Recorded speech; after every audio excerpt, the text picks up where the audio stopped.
I don't want to do this no more.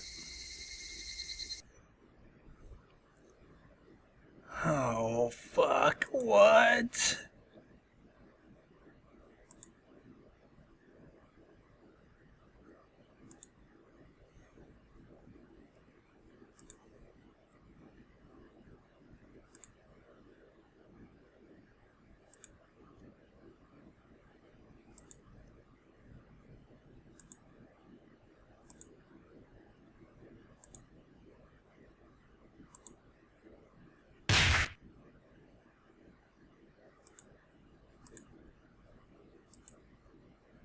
Oh, shit.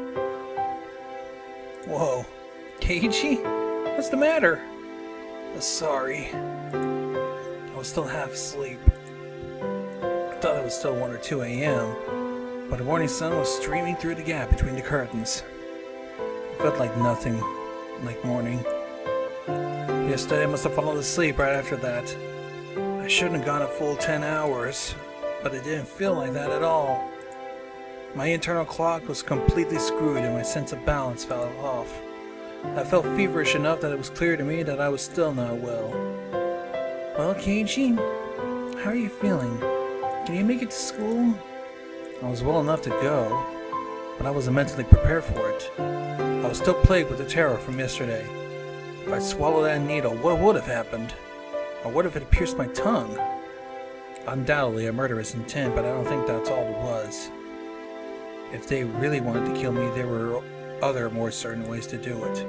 They wouldn't resort to such a dubious method as to have me swallow the needle. I mean, I didn't want to believe it, but going that far was just a threat from the two of them, Rena and Neon. Aren't you glad you didn't die? But next time we'll use a more assured method. Like that. Something like sending a letter with a razor inside would have been a joke compared to this. Did you make it to the hospital? Take your medicine? Kinda. Something about my mom's dubious gaze bothered me. She seemed more concerned about her son missing 2 days of school rather than him being sick. It was definitely mental fatigue. I wasn't really physically ill. It'd be hard for you to get back on track once your daily routine is thrown off. Come on, get up. They say wellness is a state of mind. I'd heard that line many times before. I was given an award in elementary school for having perfect attendance, but it wasn't like I was healthier than everyone. Come on, go wash your face. Breakfast is already ready. There isn't much time before Rena comes to get you. Mom's tone meant that I couldn't argue about it, so I had to give up on skipping. By the way, were you the one who got bean paste all over the living room wall? You shouldn't do something like that. Her father was quite angry. I didn't feel particularly guilty for doing it, so I didn't have much of a reaction. Mom didn't question me any further about it. She headed back downstairs after she was certain I was getting up. Well, Mian said as she left yesterday, I hate if you miss school tomorrow. Came back and dwelled in the back of my head. What does she mean by that? I didn't even have to really think about it. She was saying don't be absent. Taking that a bit further was the same as her saying I should just go about living my life as if nothing happened. If I showed any signs of acting unusual, it would probably result in them making a move. For example, maybe I shouldn't pay attention to something like Ooishi said, enticing me with something unusual. Meaning if I didn't wash my mouth or did anything different from the norm, and in fact it would end up flagging myself as someone who was not wanted. And it seems that there was something that the girls didn't intend to forgive. So if I just went along as normal, no harm would come to me. Was that how it was going to be? All that misery I experienced up until yesterday would almost creepily just fade away. It was an enticing deal, just forget everything I've seen or heard these past few days. I'd be able to keep living normal. There's no way such a selfish thing could. I swallowed hard. I once again deliberated on the idea that I had just rejected. Mia was probably a good person who had her friends at heart. She was giving me, who had mistakenly broken some rule, there's a chance.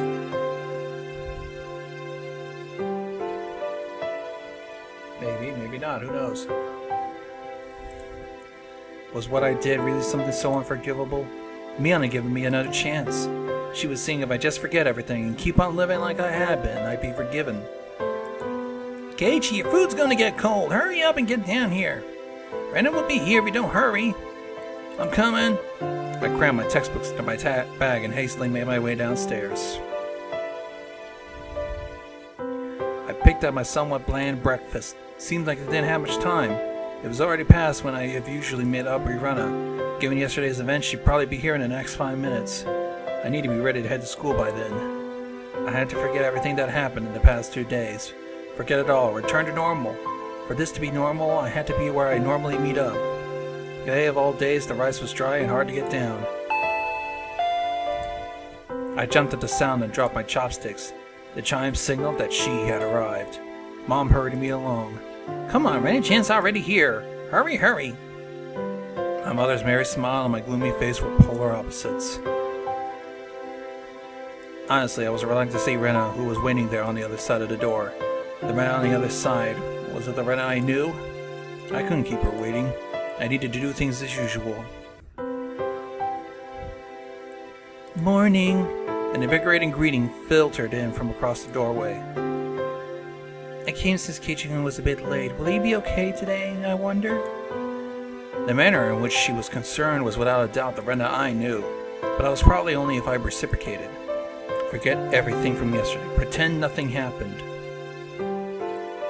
Forget about the gruesome dismemberment, the mysterious deaths that happened the following years. Forget the people falling into their death, the terminal illness, the suicide, the lynching, the disappearance. Forget it. Forget all of it. Forget Rena and Mion were even scary. Forget it all. Forget everyone. Forget about the mochi. Forget. Rena once again asked to make sure. Can you make it to school? Yeah, I'm fine. Great! Then let's go. Michan is waiting. She showed me her usual bright smile. You have to excuse me. I'm recording it on a day that somehow like the corner of my lips are cracking and it's very painful. I can't open it wide.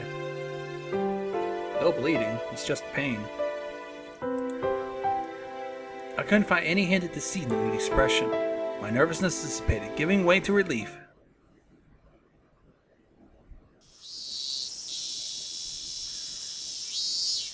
But you see, Satsuko-chan was so insistent she could do it.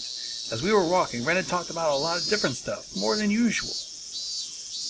Then, she became clumsy. She failed no matter how many times she tried. She was so cute.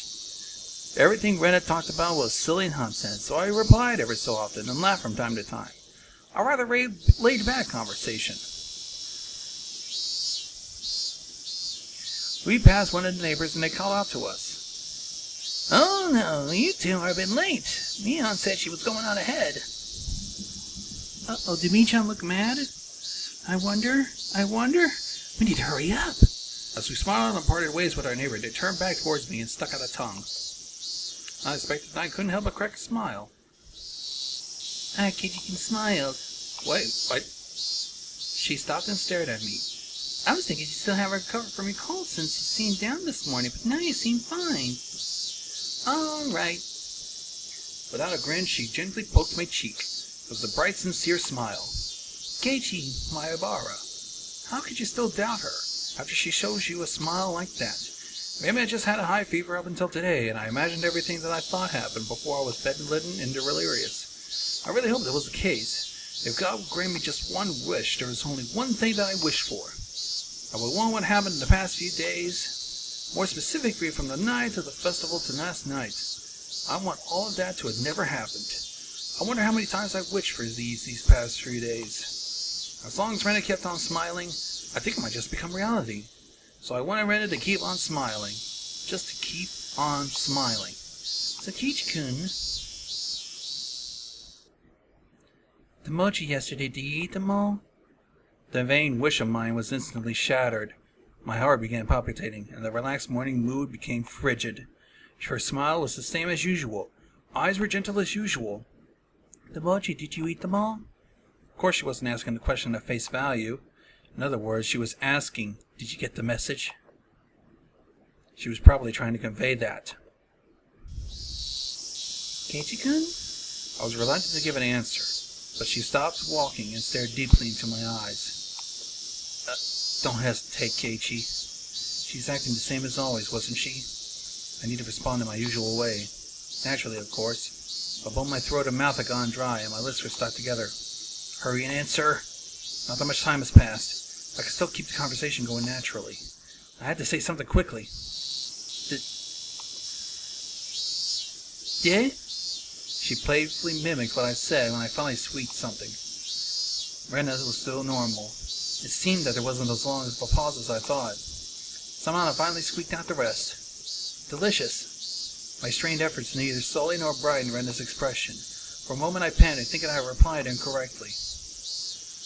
But after a few moments, she broke into her usual small, soft smile and giggled with a joyful voice that seemed to echo the morning air. Being strung along by the laugh, I couldn't help but laugh as well. I see. Did you eat all of them, I wonder?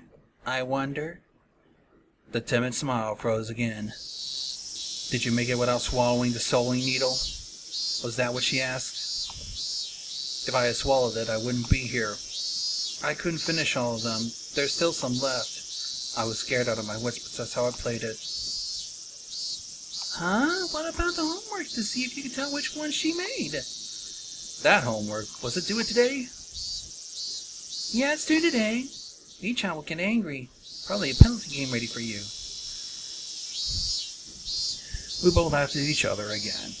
To a casual observer, it was just typical morning. If I could just let myself believe, then even I'd think it was just usual morning. But I was certain I wasn't mistaken. There was something unimaginable buried beneath that facade of this giggling Rena. Fire! I recalled an unexpected, piercing voice that I could hardly believe came from Rena's mouth. The moment an image crossed my mind, I felt a cold sweat trickle down my back. Was it only at that particular time that something evil possessed her? That was wrong. It was still Rena. Ooishi told me, didn't he? I looked into her. Before Rena moved to Hinamizawa, she was suspended from school. She went through her school building and broke all the windows. Rena had a disorder that normal people didn't. No matter how pleasant she smiled, the fact would not change. But I couldn't even imagine how she looked as she broke all the glass in the school. One thing I knew, that it was something spur of the moment. Some sudden outburst of anger. Maybe she might have broken a pane or two. But she broke all of them, all throughout the building. Just imagine going through your own school, breaking windows with a bat, swinging full force at each painted glass, one after another, paying no heed to flying shards. Your classmates aghast, unable to move from the sudden turn of events. I wonder what she could have found the most windows lined up in the world. Probably the hallway. Walk, wind up, walk, wind up. It was difficult for me to connect that horrifying image with her smiling right at me right now. But I just had to imagine it. Impossible because it was unimaginable, that naive way of thinking that no longer worked. The unpleasant, piercing sound of shattered glass, the crunching noise as she treads across the broken shards, walking towards me. Her classmates going pale as they forget to even breathe. I wonder what they did as she came closer, breaking windows along her path. Did they earnestly try to bring her to her senses by saying something? Or they just jump at her, trying to stop her savagery? Did they even run to the staff room after being directed there by the teachers? None of those, probably. In the face of the blood-curdling sight of Rena bursting window after window, undoubtedly, all they could do was silently clear a path for her. Dumbfounded, just clearing the path for her to continue. It was far too violent an act for them to seek refuge by looking the other way. That's not to say they were looking the other way.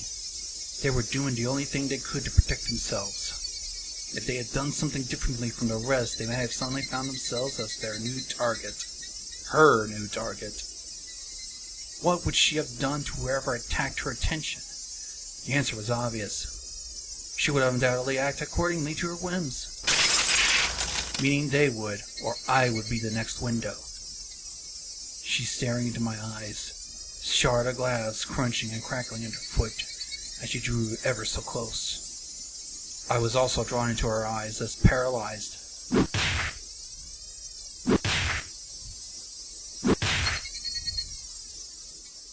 She struck me with that over and over again, like I was one of those windows. I crouched down on the floor, desperately protecting my head. She didn't care whether it was my head or my back. Zealously, she hits me again and again. What kind of expression was she making as she was doing this over and over again? I peered up to see. Her expression was so indifferent, completely unnerving, because no matter how many times she struck me, I didn't make as pleasant a sound as the other windows.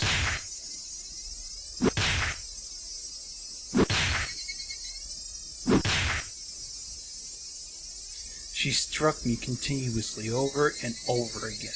The sound she wanted didn't come out. Our classmates standing around didn't even try to stop her. They didn't want to be the next window. Somebody save me. Turning a blind eye unless we're hanging out. But of course everyone in classmates scrambled to obtain the highest standardized test scores. They'd gain nothing from saving a cram school try-hard. Eventually there'll be a faint sound similar to when you crack open a walnut, and some sort of reddish-black spray will spread out. Anyway, it wasn't that Rena momentarily lost herself in her anger. I forced myself to breathe the comment down my heart. I recollected what Ooishi told me. And in the counselor's medical report, he recorded all the conversations he had with Rena's son. It shows up. And quite a bit at that. What does? She mentioned the word Oyashiro-sama.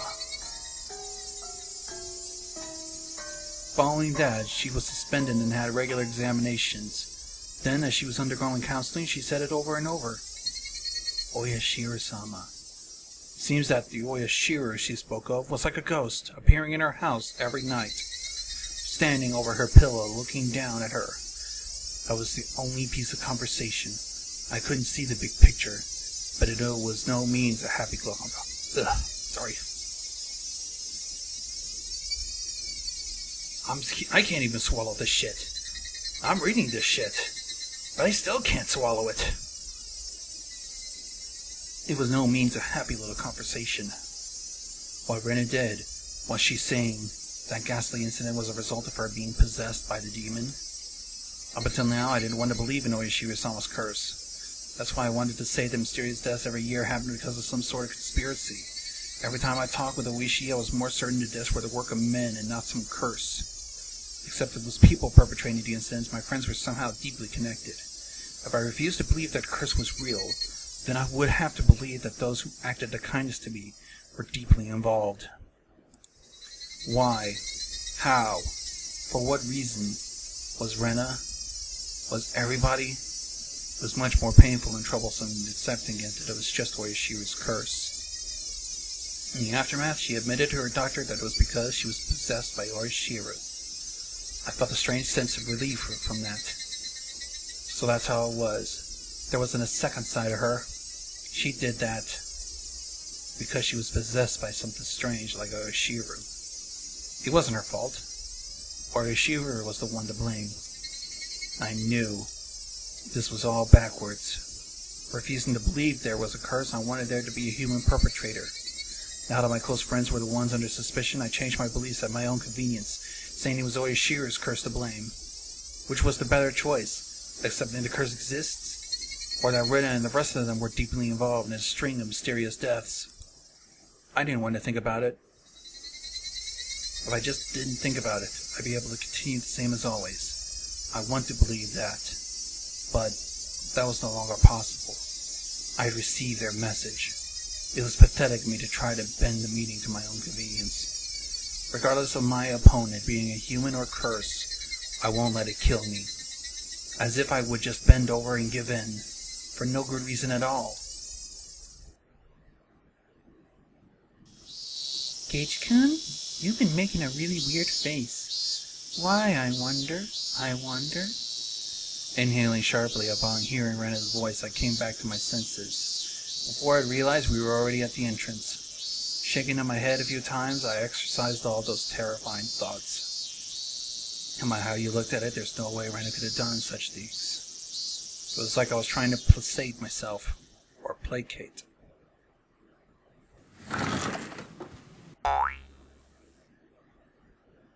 As I slid the door open, a blackboard eraser loaded with chalk down on my head, I stepped into the classroom.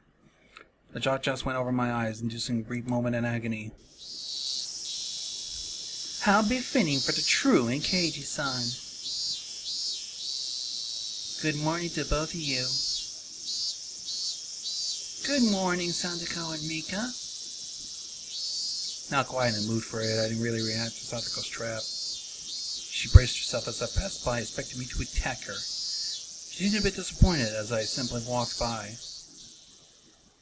What is this? How discouraging. Keiji doesn't seem back to his usual self yet. Yeah. Take it easy on him for today, okay? Suddenly there was a slap down on my shoulder. It hurt a bit. Hey Keiji-chan, did you get enough rest? Mion. My mind was full with the stuff about Rena, but Mion was also a party of interest. Remember Keiji. That hawkish gaze from yesterday. Yeah, morning. What's with that energetic greeting? Did you eat the mochi I brought you? Because I ate them I like this. Those words were itching to be blurted out. I really just didn't have the appetite. I ate a few, but quite a lot were left over. Huh? What about that homework? Did you have an answer for which one was Rena's? I can't believe you forget your homework, Keiji-kun. Sheesh. We can't help it. Time for your penalty. Flashing a lurid smile, she returned to her seat. Nothing from our exchanges that would cause our classmates to suspect anything was amiss. But for our course, anyone listening to our conversations up until this morning wouldn't see anything suspicious. That was why it was so frightening. I have a hair in my throat. That's not good. They acted in a way that, regardless of whatever happened to Keiji Maibara, no one would suspect them. That fact had me terrified. Soon the teacher came. After she asked how I felt and took attendance, another dull, ordinary day began.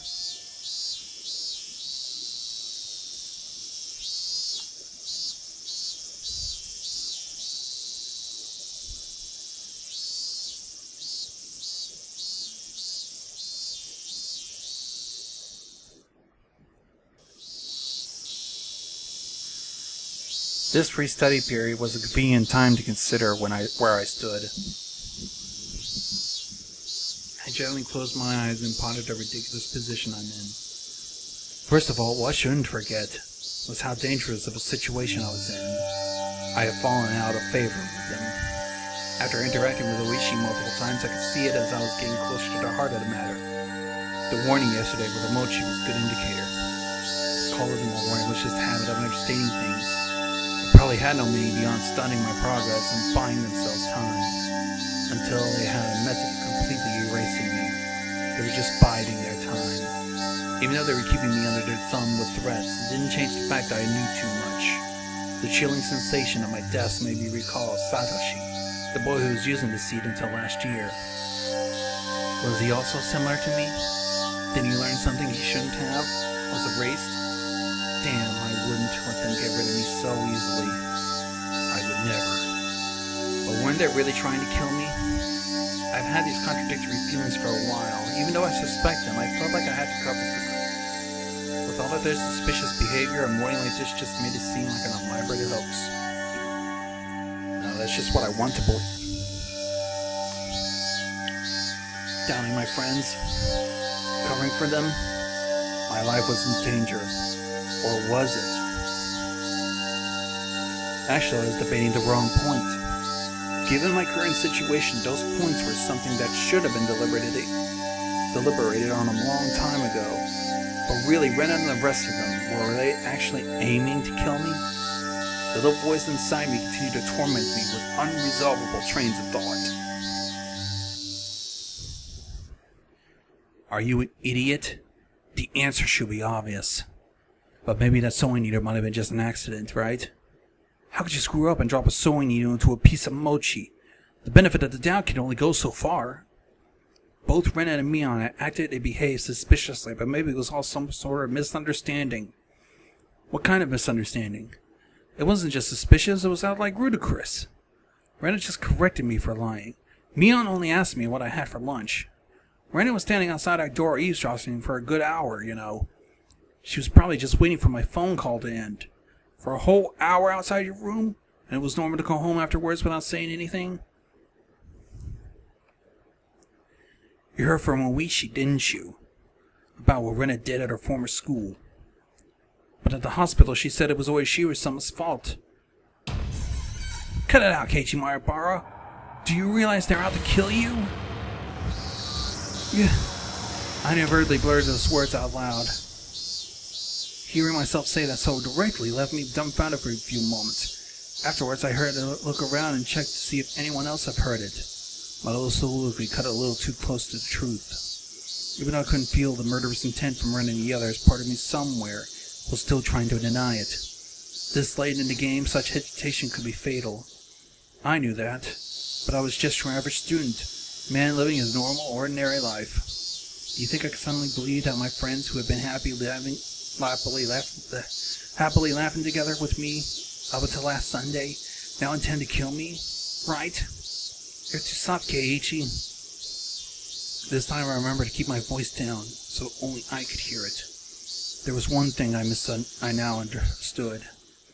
I was too soft. I didn't completely understand how dangerous Rena and the rest of them were. I wasn't trying to understand. I was too soft for not listening to Ooishi when he was earnestly showing me the heart of the matter. I didn't listen because I was too busy pretending to be dejected. I didn't comprehend. I was just running away. I didn't comprehend it, so nobody had any notion to try to kill me.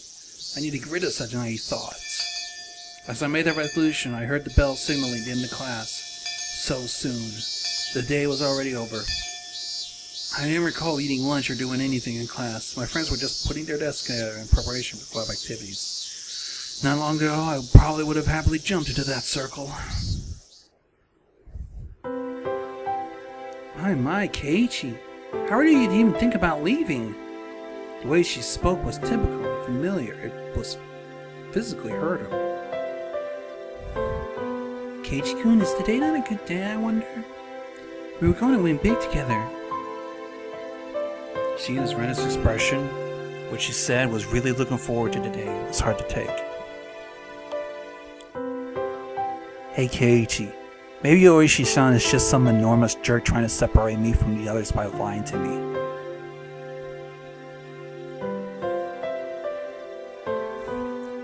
Trying to expunge such weak-minded thinking, I slapped myself in the face. Keiichi-kun? Yeah, was Rena really trying to kill me? I wish someone would tell me that was a hoax. I didn't care if it was actually one or not, I just wanted someone to say it was. A weak-willed thought. How did I even become this naive? Are you alright? Does your head hurt? Apparently that was how my inner dilemma appeared to Rena. You're pale. Can you make it home by yourself? Maybe I should accompany you home, I wonder. No, it's okay. Sorry. I can get home by myself. Just have the meeting without me. Upon hearing that, I wasn't going to participate in the club meeting, and Mion pouted unhappily. Since Kei-chan was so bent on a revenge match, we were even going to play that deduction game from before, too. Keiichi doesn't have the burning desire for a rematch? How pathetic. I wouldn't fall for some dumb taunt. Without even a real retort, I just grabbed my bag and was about to get up. Someone's hand perched itself gently on my head. Keiichi doesn't seem to be well. How very unfortunate. It was Rika's. She was stretching up as far as she could, doing her best to pat my head with her petite little hand. It felt so nice. It made things even harder. Sorry, everybody. See you. That was all I said as I quickly left the classroom. It said something to me as I was leaving, but I couldn't make it out. I managed to make it all the way to the entrance in that state of mind.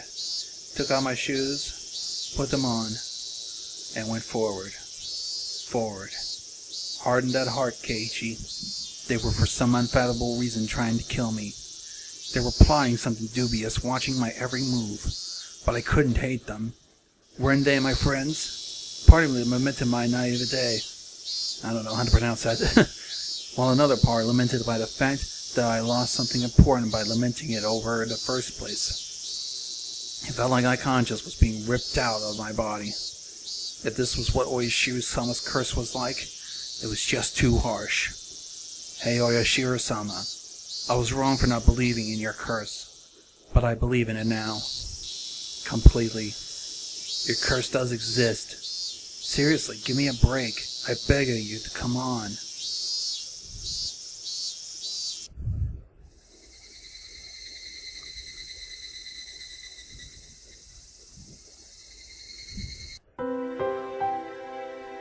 Dinner was unusually bland. It had no flavor or aroma. The miso soup that normally tantalized my appetite instead tasted like nothing but boiled water. Dad was eating with us that night, a rare occurrence in this household. When he got into his work, he ate and slept on his own. My dad never cared about the time. Since my dad was at the dinner table, the year meant he had just reached a good point to take a break or he was just in a slump. So yeah, he just doesn't understand the motivation creators have. Your partnership was just a verbal agreement, wasn't it? If it's so hard to agree on things, why not just end it? I feel like it's an industry with a lot of back scratching, but when it gets in the way of business. I wasn't able to pick out much of my mom and dad's conversation, but I could tell it wasn't a very pleasant topic. That, of course, made the discussing food even less appealing. Staring listlessly at the exchange between my parents, my mind wandered off into the same thought processes that go on all day long. Friends close to me. Well, they were used to be friends, but I no longer could trust them. Right now, I was greatly lacking in allies. People I trusted, people I could depend on when push comes to shove. Something I just don't have. Having just one ally would have been incredibly reassuring in the current hopeless situation I was in. I put down my chopsticks and looked over at my parents who were still talking about work.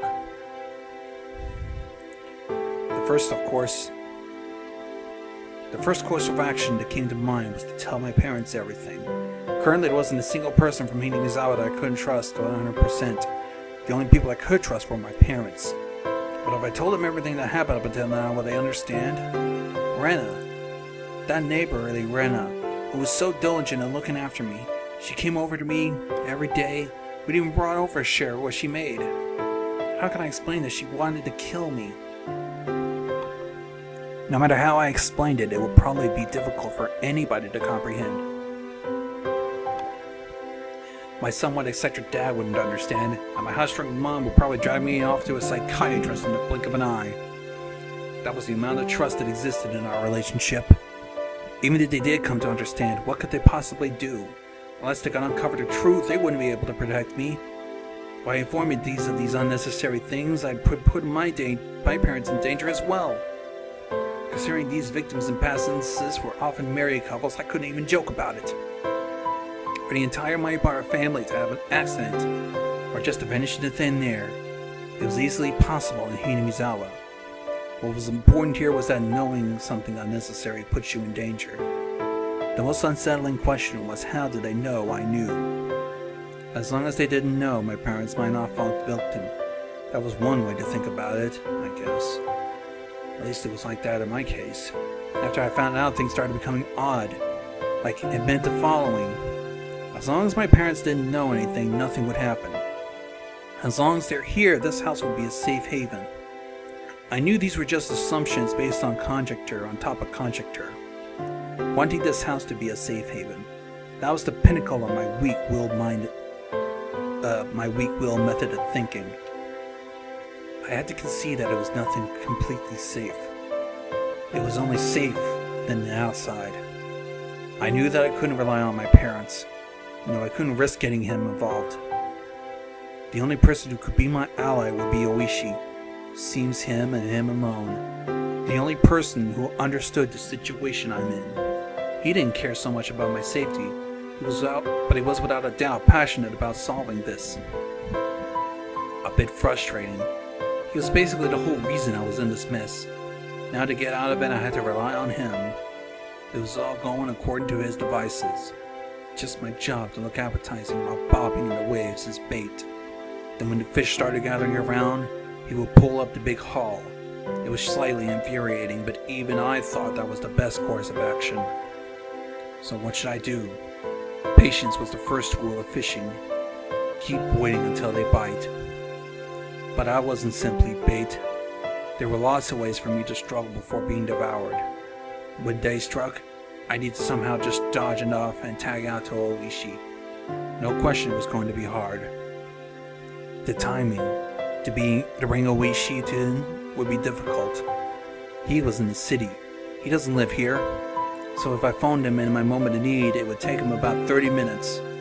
I need to run away for those 30 minutes. For example, we set up a rendezvous point in dire situations or something. I just had to hide out there until Ooishi arrived. I could almost see it now. I was still being chased around in the dark by boogeymen, but now I knew which way to go. I would never have imagined this would be so reassuring. Oh yeah, it would probably be best if I had a concealed weapon for when things get rough. Typically they would call for a switchblade, but that wasn't too reassuring for combat. And since it was recognized as a weapon by the public, that wasn't good. When time comes, a long weapon like a bat would work in my favor. I remember there was a metal bat at the school. I could be confident with that when push come to shove. If I pretend I was practicing my swing, that wouldn't be suspicious for me to always carry it. I could go to school tomorrow and secure it. Just possessing a weapon may be enough to deter them. And one more thing, insurance. It could be something like a note or a memo. I could write down everything that happened as a sort of journal. In case I suddenly vanish, the journal will be left behind. With my journal in his possession, Ooishi should be able to avenge my death. I let my parents engrossed in their conversation about work and went back to my room.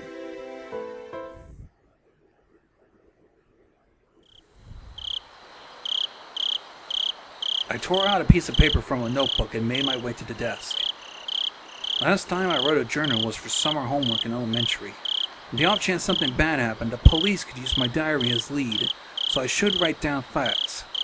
How should I start? I jotted down my thoughts as they came. I catch my bar am in fear of my life. It made me laugh nervously, a line that somehow shows up in detective stories. I never even dreamed that I'd be in that type of situation when I write it myself. I do not know why they are after my life. Rena and the others were suspicious, but I had no proof. That's why I couldn't write anything more. I left Riley and myself for writing such a passage draped in mystery. Would the police be able to get the hint from Rena's and that passage? I could only pray that they would. What I prayed for the most, though, was that this journal never needed to play its part. Here I laughed nervously. It was too simple, so I wrote down one more line that I just thought. The only thing I do know is that has to do with Ooishi's curse. Too much? I probably shouldn't write more than that. If I wrote any more, then it would seem like I was just being delusional. In order to appear to the reader that the person who had written this was a sound mind, I chose not to write anything else. I just need to add more as I learned more about the truth. I folded the paper and thought about a place to hide it. By hiding it somewhere obvious, there was a chance that they would uncover it instead. On the other hand, if it was too obscure of a location, then there's the risk of nobody finding it. In the end, I decided to take a clock on my wall and stick it in my folded note on the back of it with scotch tape. After that, I put the clock back to its normal position.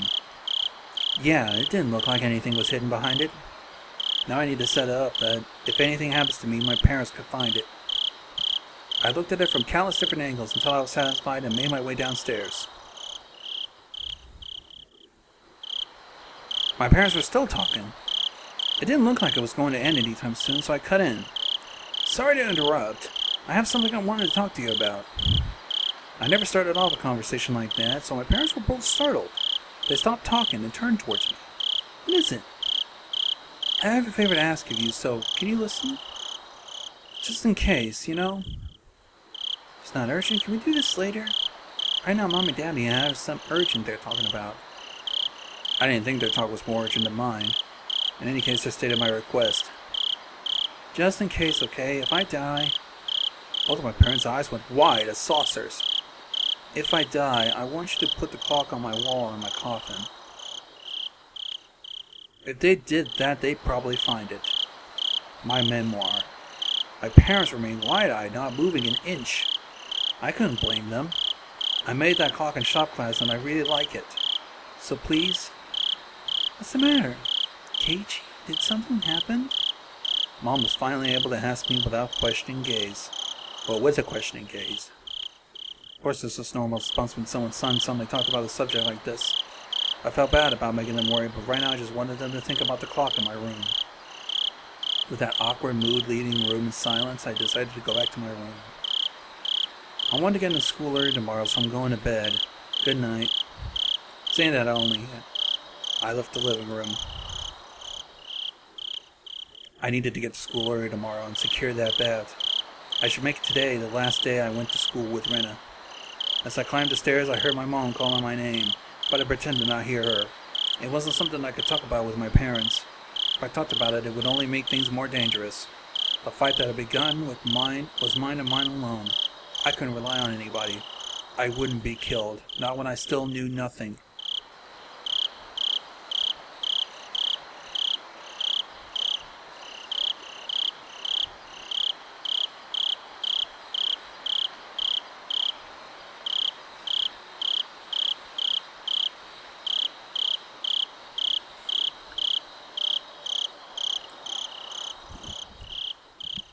Not feeling so hot.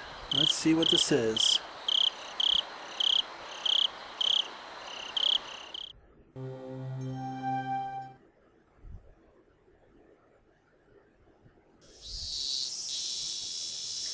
Keiichi has been feeling down lately. Maybe he's in a bad mood.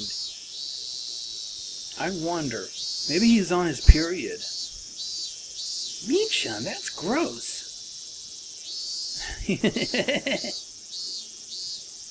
What did you think? Don't know. Could it be Kei-chan? Maybe? I don't know.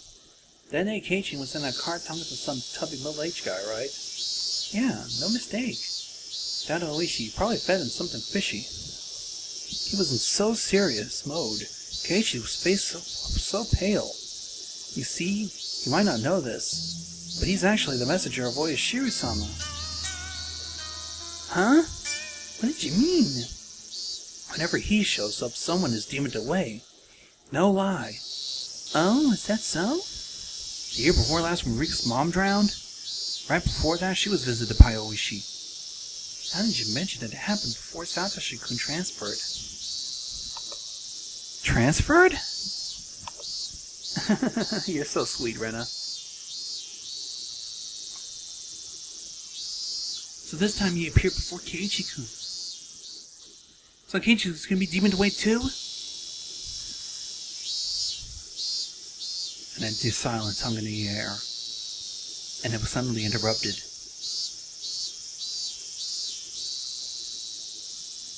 By loud laughter.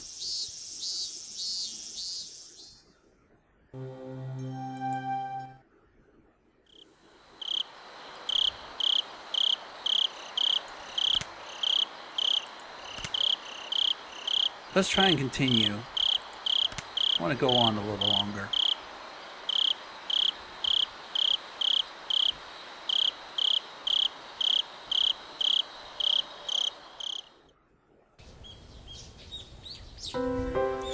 This was the first time I ever woke up with such clarity. 5:59, moments before my alarm would go off. I was amazed at the precision of my internal clock. I made preparations for the next day of school before I went to bed. I changed quickly and descended to the deserted lower floor. It appeared my mom was still asleep. Neither breakfast nor lunch was ready. Yesterday I just unilaterally declared I would be leaving early today, so it could be helped. I slidered jam on some bread and topped it with instant cocoa. Just as I was finishing breakfast, Mom rose groggily from her slumber. "What, you're up early? Is there some sort of school event?" "Not really." Answering bluntly, I picked up my bag and stood after stuffing 2 slices of bread down my throat. "You're leaving already? What about lunch?" "If you don't wait a bit, I can't make it." If I waited for her to make my lunch, it would end up being the same time. If I did that, it would raise the chances of me running into them on the way. From today onwards, I was going to go to school alone. I'll be fine for today. What would you do for lunch? I'll slip in and buy some bread or something at the store. Really? Then here's some lunch money. Be sure to bring me back the receipt. I took the 1,000-yen bill from Mom and slipped it into my pocket. It's pretty early. Is Rena-chan out this early? No, just me. Did you tell Rena that you're leaving early? I have no reason to tell her every little detail now, do I? Finding it difficult answering the onslaught of questions, I made an annoyed face. Tell Rena I went ahead when she comes. Keiichi, wait! It's not like I didn't trust my parents. I just couldn't rely on them. They couldn't help me. I could only hope they didn't get involved. It was safer that way. My mom's annoying voice was cut off by the slam of the door. For the first time since I moved here, I headed down the road to school alone.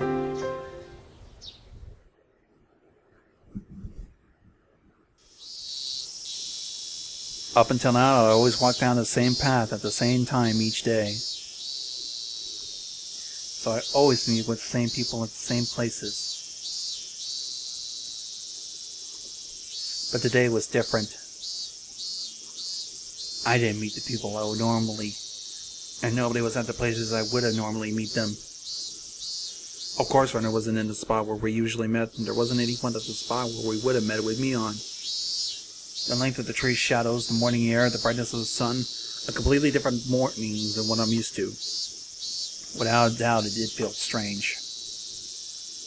It left me with the impression that I destroyed the illusion Himizawa had set up for me, before I had enough time to prepare all the props needed to deceive me. My Keiji-kun, you're so early. Is everyone meeting early? The person who called me out was someone who we always passed by as they were taking a walk along the edge of the fields. Name? I forgot. Of course, this wasn't the spot where we usually pass each other. I woke up early today, so I thought it would be a good change of pace. That's all. I threw out a random excuse. What about Rena and Mion? Are you going by yourself, eh? Well, yeah. I was being asked the same type of questions my mother was asking, so I answered them in the same uninteresting, vague manner. It wasn't funny being asked where Rena was each time I passed by someone, but maybe it was to be expected. It was because for so long we were always together so amicably. Even I felt that if I let my guard down, we could still be Stop it. Don't think about that anymore. I spent all day yesterday thinking about how dangerous it was to go soft. A car horn blared out of nowhere. Even though I was walking lost in thought, that horn was way too close. A mechanical behemoth barreled at me from behind, catching me off guard. By the time I turned around, the van's hulking chassis was almost on top of me. I see plenty of cars veered to the opposite shoulder to avoid pedestrians, but this car was doing the opposite. It felt like there was somebody on the opposite shoulder and the van was swerving in my direction to avoid them. That blissful, ignorant train of thought delayed me from realizing something much, much more important. That large mass was hurling right at me. Was it going to hit me? The inside of my head instantly flooded with a painfully cold liquid. In that moment, the scene before me, no time itself, had frozen. In the silence of that frozen moment, I compared that van, so close that I had no way to dodge it, and my body the upper half twisted awkwardly in order to look behind me. There was no way I could dive out of the way in my current position. If I lost focus now, this moment would unpause and I would probably be plowed over and caught in this silly pose. Bend my upper body towards the patty by the side of the road. If I bent far enough, I'd get away with just being hit by the side view mirror. As soon as the thought crossed my mind, the temporal stasis was shattered by the deafening sound of the van. The side mirror struck my shoulder, sending me spiraling off through the air like a top, locked in my contorted position.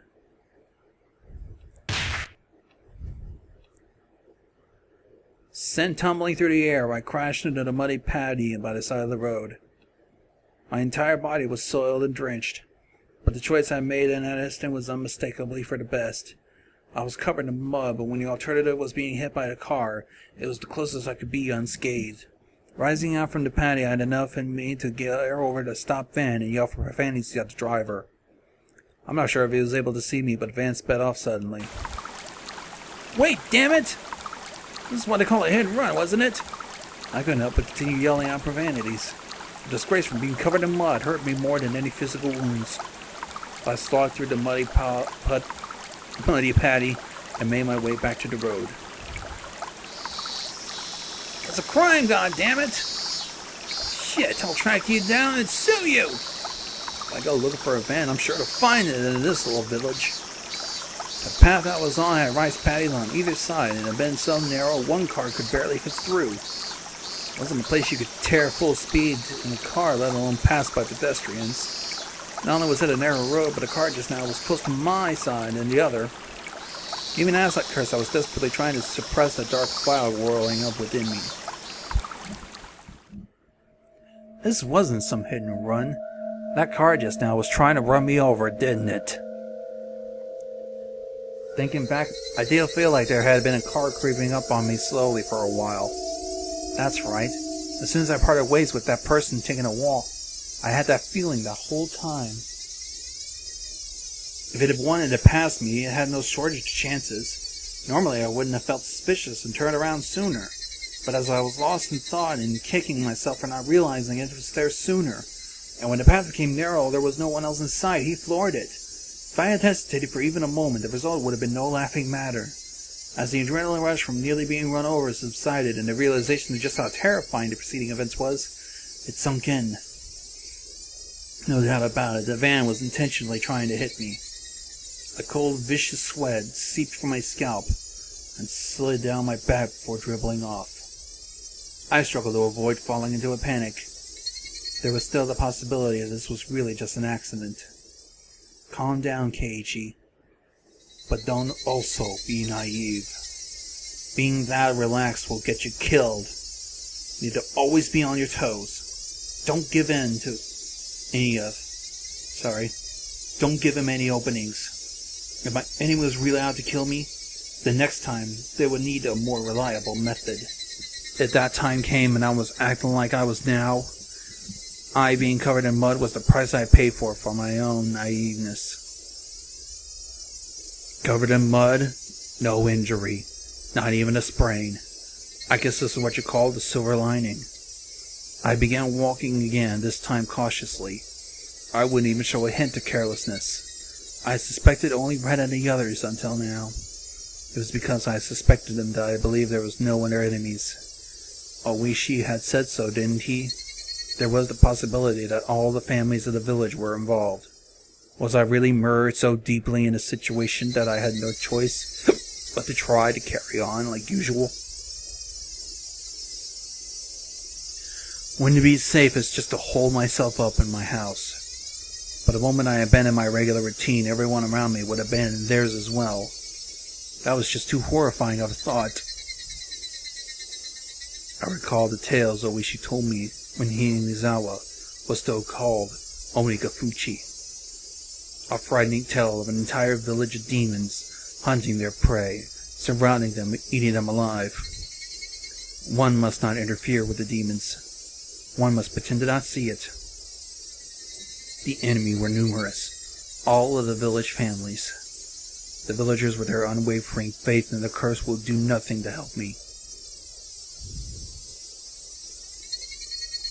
A strong, sudden flash of sunshine made me slightly dizzy.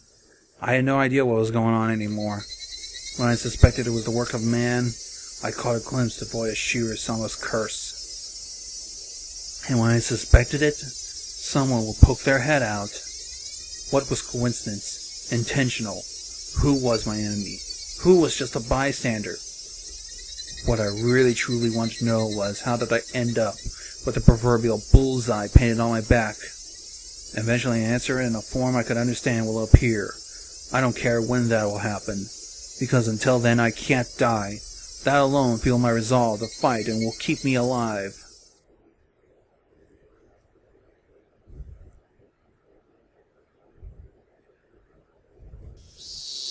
I remember seeing a metal bat in Jim's storage shed, but there was a padlock on the door barring my entry.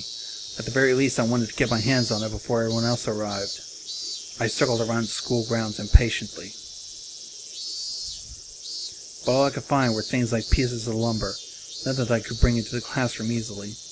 I had an epiphany. I should search inside. If it was something in the classroom to begin with, it wouldn't be a problem.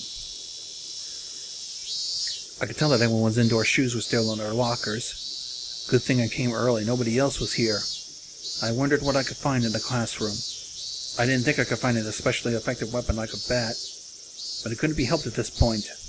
Until the gym storage shed was open, I needed to find a substitute. A lingering hit of naivete whispered that there was no way I'd be attacked at school, but such soft ideas would no longer protect me. To think that they were slowly making their way into the parts of my life that I once thought impenetrable. In the worst case, my own house might not be safe. That was an incredibly frightening thought, but I believed that not considering the worst case scenario would have been even more frightening. Anyways, I will survive. So long as I have lived, then I would definitely be able to escape this labyrinth of nonsense. Definitely. My exploration of the classroom came to an impasse. That much was to be expected. No way there would be anything that could be a weapon in the classroom. In case of emergency, there was probably nothing more I could do to swing my own chair. My gaze landed on the lockers that had come to be used for personal storage. The locker Mion used to store her pile of games was among them. One for each person in the class, all lined up. Of course, there was one for me as well. There was supposed to be still a tracksuit in my locker. Seeing me covered in mud would be strange. I should go change. But first I need a weapon. If one of my classmates came, it'd be hard to rummage through all the lockers. I swiftly began opening the lockers one by one. They were mostly just filled with things like gym clothes and personal items and umbrellas. An umbrella? If I couldn't find anything better, it would be a high weapon. I was about to give up on finding anything useful when I opened the locker that held exactly what I wanted. It was without a doubt a metal bat. It was well worn and pretty beat up, but there was no doubt it was usable. In that locker that Rika bowled, there also hung a baseball uniform. Probably the locker of the student in a Pee Wee league or something like that. If that was the case, he probably asked for it back. At that time, I could hear the voices of the children scuffing their way noisily into the hallway. Amongst them, I could make out Rika and Satoko. Good morning. My, you're quite early this morning, Keiichi. I nonchalantly hit the bat I was behind my back. What's with your outfit? You're covered in mud. Yeah, I had a little incident. I'm going to change now, so cut me some slack. With that said, I began taking off my clothes. That Sadako began to blush, just as I expected her to. Changing in front of a lady, had you doubt tact at all? I would think that a lady staring at someone who was changing would be the one lacking. There's no changing room for the boys, so just deal with it. Oh. Are we gonna see that furry seal again? As Sadako feigned disgust, she went into the hall, still blushing. Conversely, Rika continued to stare at me, preparing to change. If Rika's a lady as well, then I don't think it would be appropriate for you to be watching.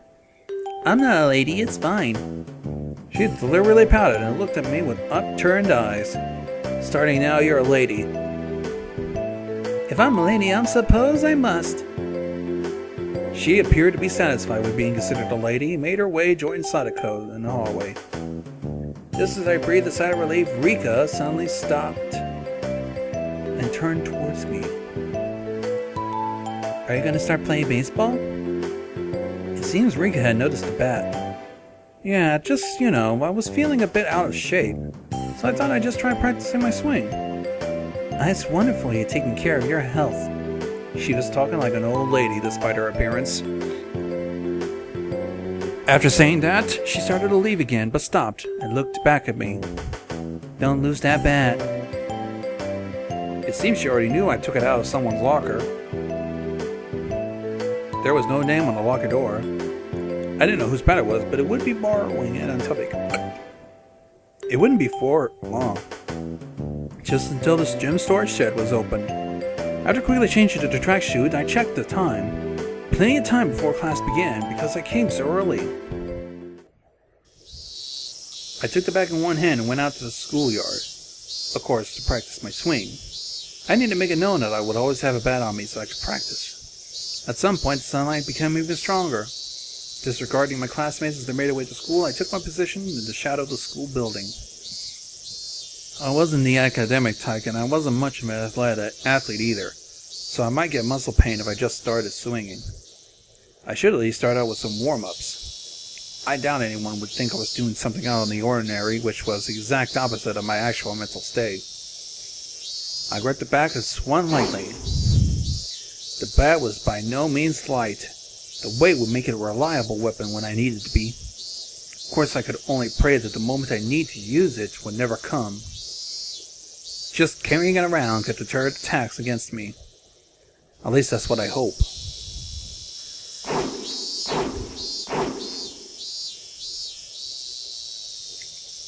Kei-chan, what are you doing? Being bombarded with such a hysterical voice, I jumped. Whoa, Keiji-kun, are you on the baseball team? The baseball team? It was Rena and me on. I was surprised to hear you went off ahead. What are you doing? Can't you tell by looking?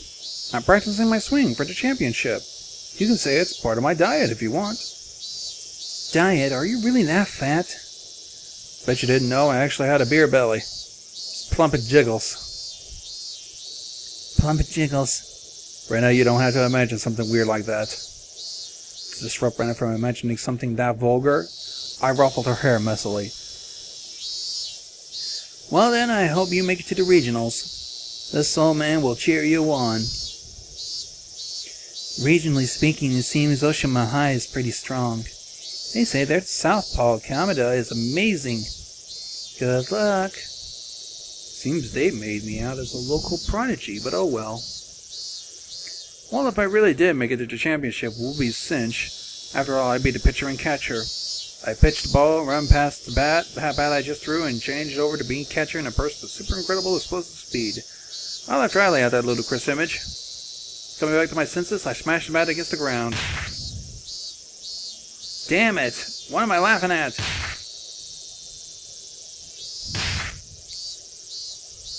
I pounded the ground over and over. With each impact, the reverberation traveled through the bat, stinging my hands.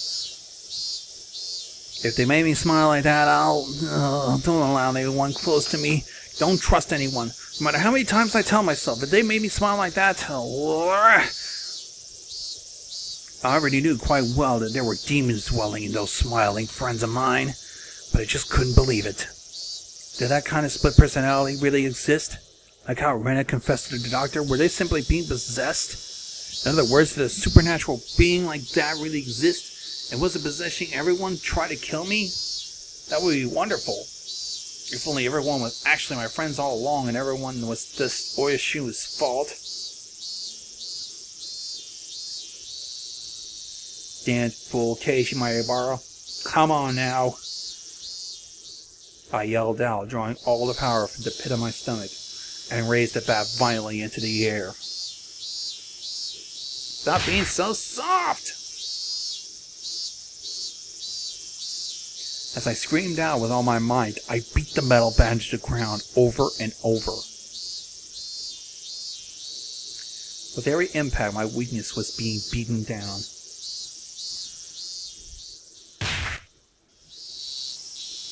Smash. Forget. Smash. Don't be soft. Smash. Know your enemy. Smash. Like hell, I'll let them kill me.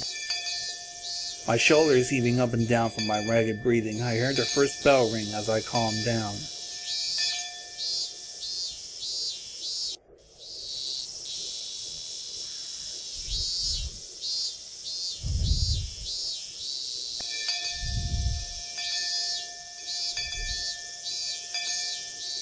I gasped with a sudden realization that was the final bell. As I felt all the tension drain from me, I let out a deep breath. My mind was in a muddled state for much the entire day. I didn't feel like I was awake, but it didn't feel like I was asleep. I couldn't say it felt especially comfortable, but it felt kind of relief that the scientific school part of my daily life had yet to be violated. How long would I have to keep on living like this? I could only grip my teeth and bear with it as living hell slowly gnawed away at me.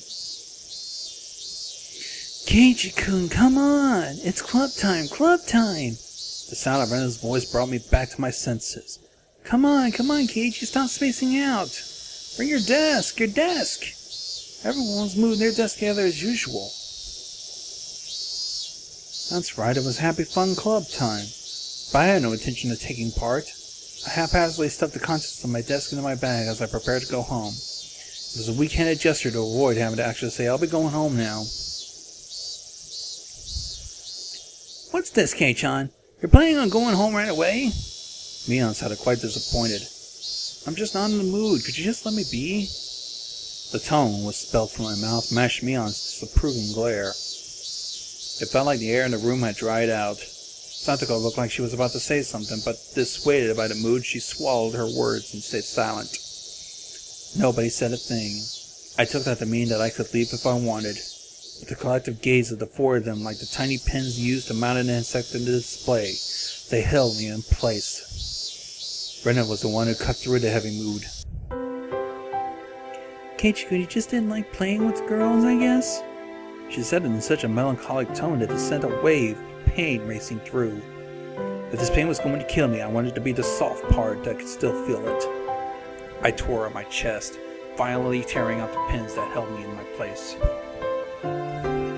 That's not it at all. I'd only be hurting myself by saying any more, so I swallowed it.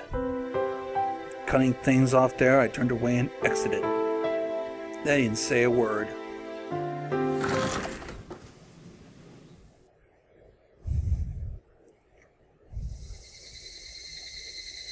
It was a long, dull trip back, but I didn't lose focus. I firmly squeezed the grip of the bag, which was already sogging with sweat. Realizing that I wiped down my sleeve with my sleeve. If something were to happen, I wouldn't want it to be slippery. Since this morning, I became especially sensitive to the presence of cars. Even while walking, my ears pricked up and sought out threatening sounds and presences that could be closing in. That's why I could hear it. Without a doubt, there were footsteps. Those footsteps had matched up perfectly with mine for a while now. From what I could sense, it was just one person, but I had no intention of being careless. Did they intend to follow me like that car this morning until a good location was to assault me? It wasn't a good idea to keep walking like this. I stopped walking and looked back. The wooded path crowded with trees responded with silence as there was nobody there to begin with. But I wouldn't be fooled. I was certain footsteps were following me, and just as I stopped, the footsteps stopped as well. The person following me wants to keep their distance. That was without question proof that I was their target. I held my breath, waiting for the presence to panic and start moving again. The trees rustled with the sound of the wind. The cicadas joined in the dissonant chorus, trying to throw my focus into disarray. Had 5 minutes passed, or had I been like this for 30 minutes? It was so hard to breathe I might have suffocated. It seemed I would be the first one to panic. Without a doubt, he was lurking in the shade of that tree with bated breath. Then I made the first move. I fixed my grip on the bat. I raised it to my shoulder, to be ready to swing at any time.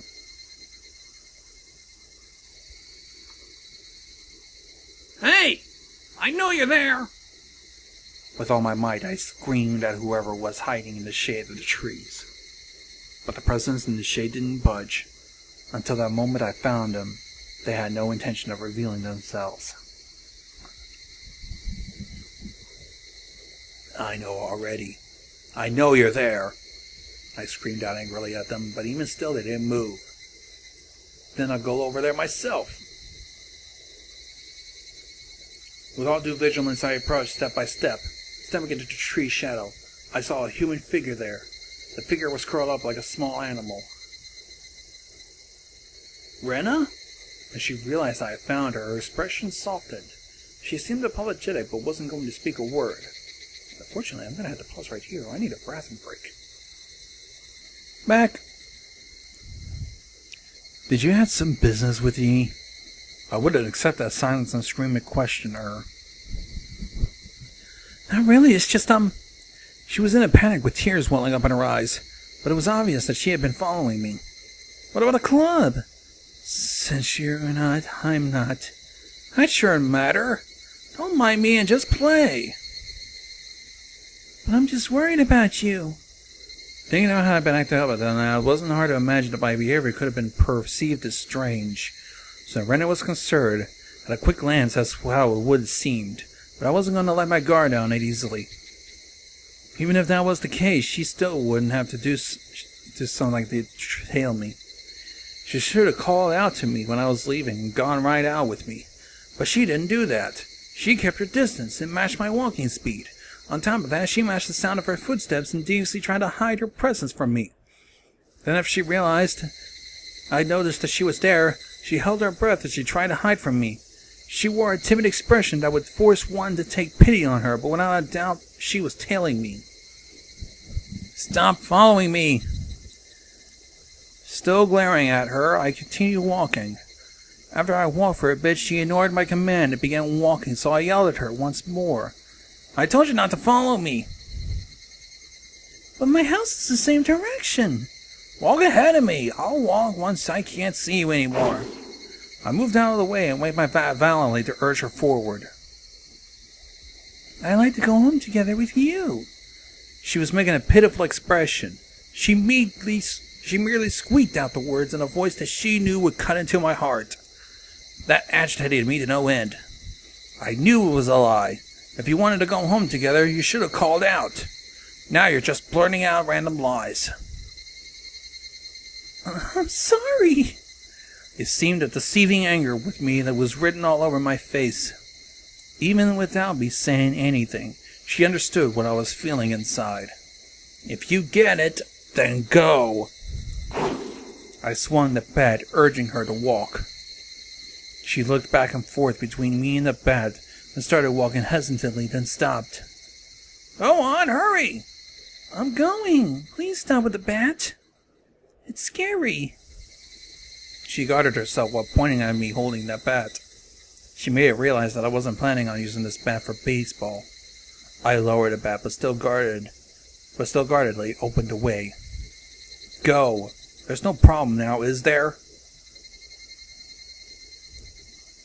Nothing else she could protest. She passed by me timidly so as to not set me off. As I watched her pass by, she stopped completely after having barely moved at all. Hey, don't stop! Then a powerful gust blew past us, barraging my face with dust. The dust got into my eyes and clouded my vision. While rubbing my eyes with my left hand, I swung blindly on with the bat on my right, protecting a small opening I had presented. But Rena didn't even try to attack during that opening. Attack me, no. She didn't budge. I could tell from the sound of her flirting skirt in the wind. As her skirt settled, the silence did. The voice inside of me immediately warned me of impending danger. I was caught by surprise. The smell of the air changed. Without me realizing, the air suddenly felt like it was a calamity about to befall me. Like the air suddenly became invisible concrete. Like I was locked into space with Rena. She didn't move an inch. Also unable to move, I stared at her back. She was the first to break the silence. She altered her stance. I felt like I just witnessed her shift from Rena into the other person that looks like her. But the voice was the one I knew well, which filled me with a bewildering pity. Carelessly, I felt relief upon hearing that pitiful voice. Well, excuse me, but, can I ask you something? Too shy to even turn around, she squeezed her voice out desperately, as she trembled. What? Well, why do you have a bat, I wonder? I wonder. The question she asked was by no means unexpected. I can carry whatever I want. You didn't have one up until today. Why so suddenly? It's alright if I decide to do something suddenly, isn't it? Is it strange that I... Oh, fuck.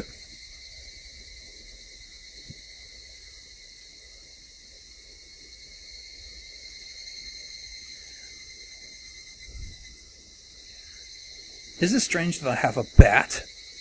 Because, Keiichi, you're not the kind of person to play baseball. It's weird. I could tell what kind of answer she was looking for, and I was getting tired of answering. I suddenly got the urge to play it.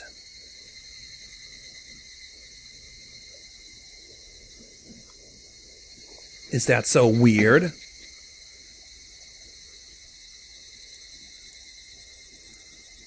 It's weird, she answered instantly, and that annoyed me. I just suddenly wanted to play baseball, and I wanted to practice my swing so I could carry around a bat. What's so strange about it? Strange. Weird. Definitely. Why has you also? Your ramblings are getting annoying. Is that strange for me to have an interest in sports? I tried to sound a bit more threatening to end the conversation, until my suspicions about Rena were cleared. I had no obligation to answer. I'm sorry. Don't get so angry. She still didn't turn around and spat out words, an apology, one after the next. One last thing. Tell me one last thing. I don't feel like talking anymore. Hurry up and go. I yelled loudly at her to cause her to flinch like she'd been struck. Seeing her in such a pathetic state caused my heart to ache sorely. But even though she was afraid, she stubbornly kept herself from moving. Before I was able to threaten her again, she asked her final question.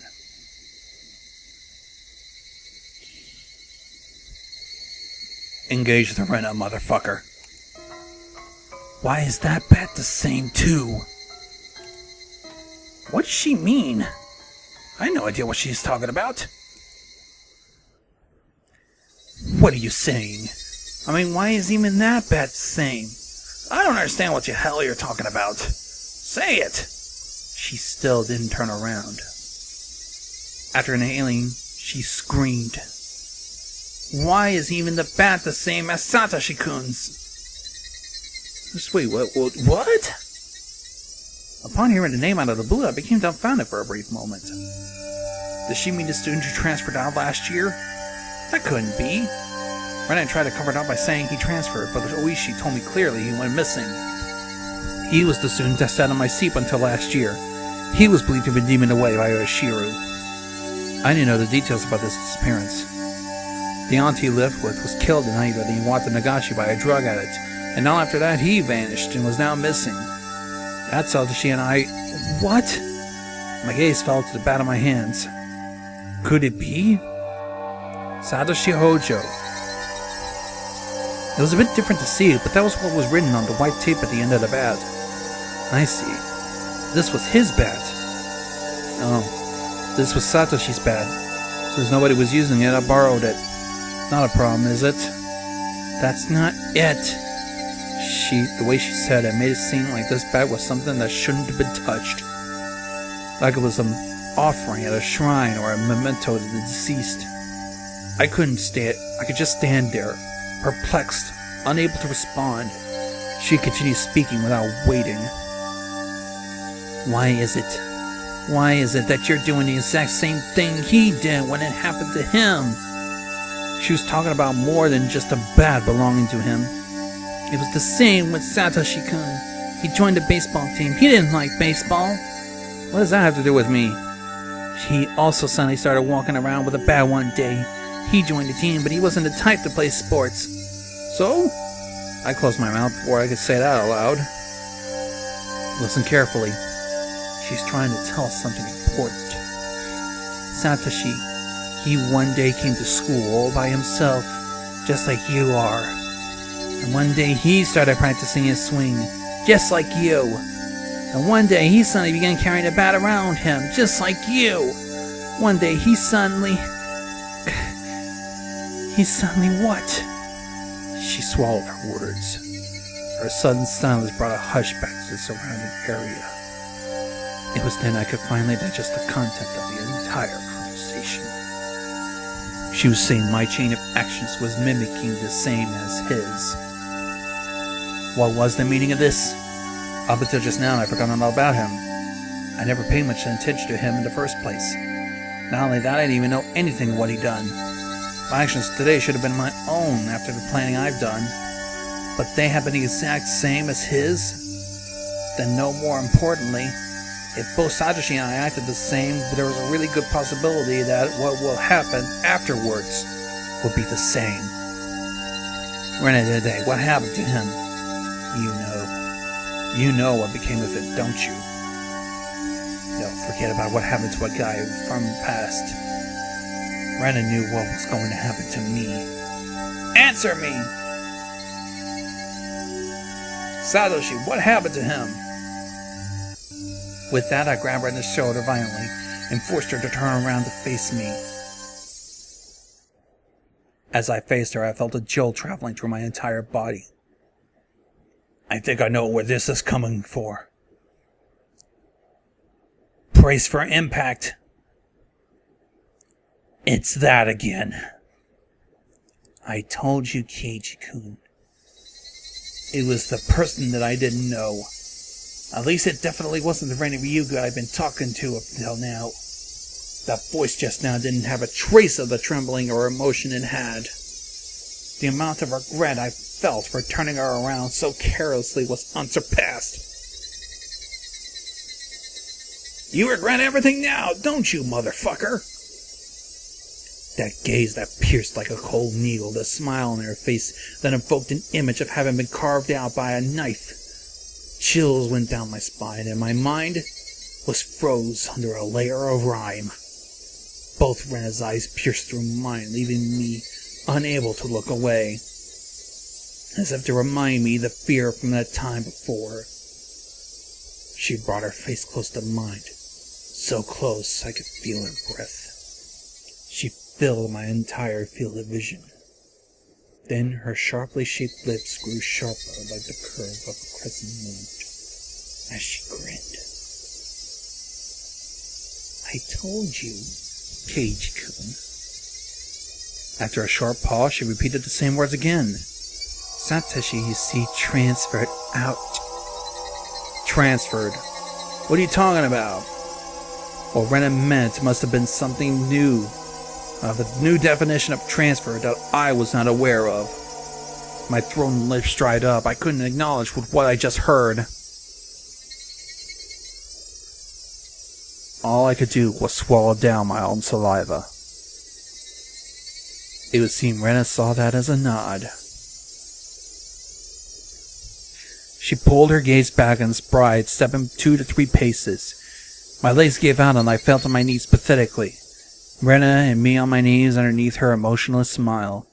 It had to be a very odd sight indeed. Seeing me in that pathetic state, she never scoffed at me nor held out her hand, but I could neither stand nor escape with her gaze shooting through my eyes. There was undoubtedly a metal bat in my hand, but right now it was useless to me. I was like a fly caught in her web. Heavy sweat beaded all over my body. I could feel it dripping. But you won't, would you, Keiji-kun? She finally released me from the cage of time after what felt like an eternity. But her question was missing something important, incredibly vague. Once again, I swallowed hard, urging her on. Do what? What she did not want me to do. Transfer out.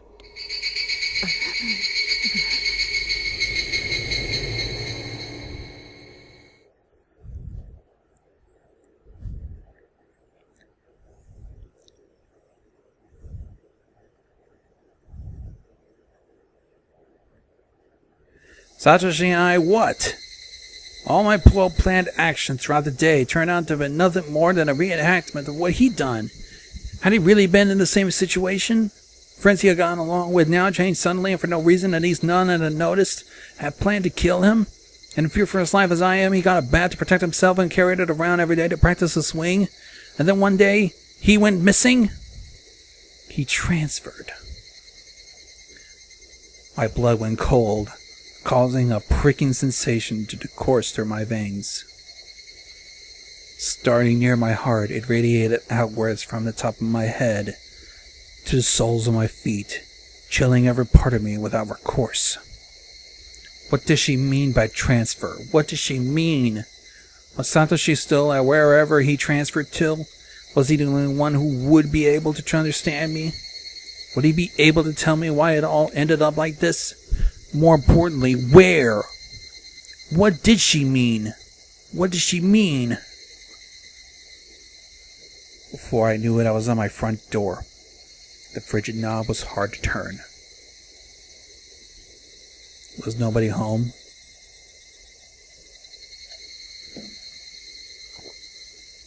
Was that out of an occurrence? I reached into my pocket and pulled out the single key I attached to my first sealed keychain. I stepped into the entryway. Just as I was about to take off my shoes, a chill ran down. Someone entered right behind me. Like a classmate messing around, standing right up against my back. You're kidding, right? It had to be my imagination. Logically speaking, it was impossible for someone to be able to hide their presence within my personal space all the way to the door. But there was undoubtedly someone behind me. Hey, Nikechi. How do you know they're there even though they're behind you? Well, I can hear the sound of flowing hair. There's no other reason I hear that sound.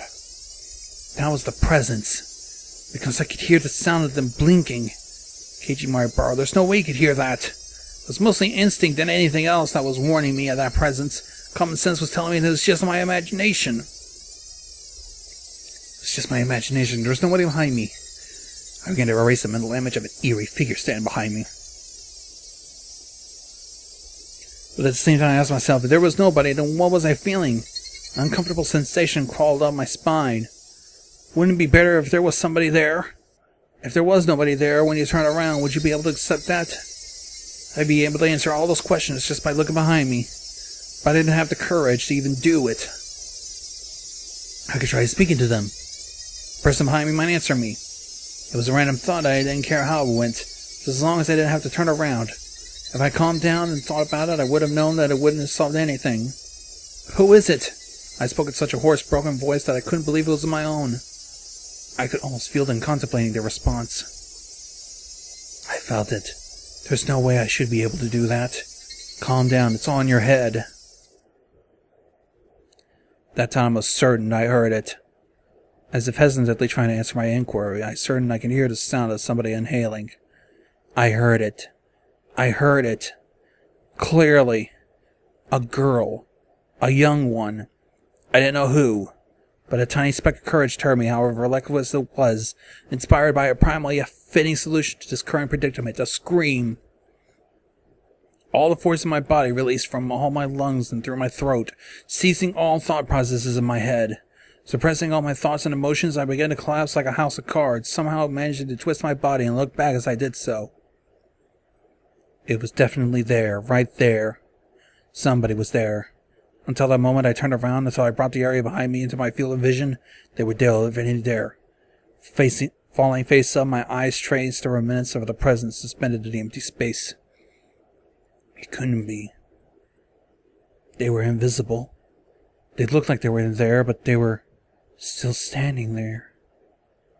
As I screamed, all the emotions I was holding back burst free in a violent wave. However, I was decidedly calm when my emotional dam collapsed. The turbulent wave of pent-up emotions was skillfully diverted into a torrent of aggression. That emotion was definitely required to extricate myself from the bizarre situation happening right in front of me. In my state of heightened lucidity, I entrusted my body into the fury. The metal bat held firm in my hand as if drawn there by a magnet. A mid-little sweep would be the hardest to dodge. I remember reading something like that from a book about swordsmanship or something. I brandished my will to fight. The afterimage of that amalgamation of metal flashed as it swung from left to right, beating against the entryway. The bat slammed into the right wall, the tip rebounding violently. Very calm, I transferred the force of the rebound into the sweep to the left. The door of the shoe cupboard was split into pieces. Those two swings whipped through the empty space, but they seemed to have a great physiological impact on the enemy. I could feel the panic emanating from that space. The attack wasn't the only thing required. I extracted the bat from the cupboard it was embedded and screamed as I spun my entire body in a large arc. My scream shook the air, imbuing my ferocious swing with each more destructive power. Without mercy or restraint, my violent strike with certain fatal force behind it shattered the top of the cupboard. None of my attacks struck the enemy, but my ferocity had certain seemed to impact them. Breathing heavily, my entire body soaked in sweat, the invisible enemy was still there, even though it's not there. However, it dispersed. When I was certain the enemy retreated, I locked the front door and latched the chain. No way. Had it only feigned retreat, it was now inside my house. Once again, I channeled my aggression to search the house for their presence, but it was gone. I had succeeded in fending it off. At that moment, the tension drained from my body and let out a deep sigh of relief. All the emotions I've been holding back chaotically merged together and began to flood out. A hodgepodge of fear, accomplishment, and disbelief, all mixed together and began to flow through my body. Unable to deal with each individual feeling, I beat them all back with the strongest one: exhaustion. Even in this moment, I remained composed. After checking all the doors throughout the house were locked, I went out to my room on the second floor and closed the curtains. I straightened my back and tilted my head back a little. After clearing my mind of all my idle thoughts, I managed to calm down even more. What was there at the front door? A definite something there.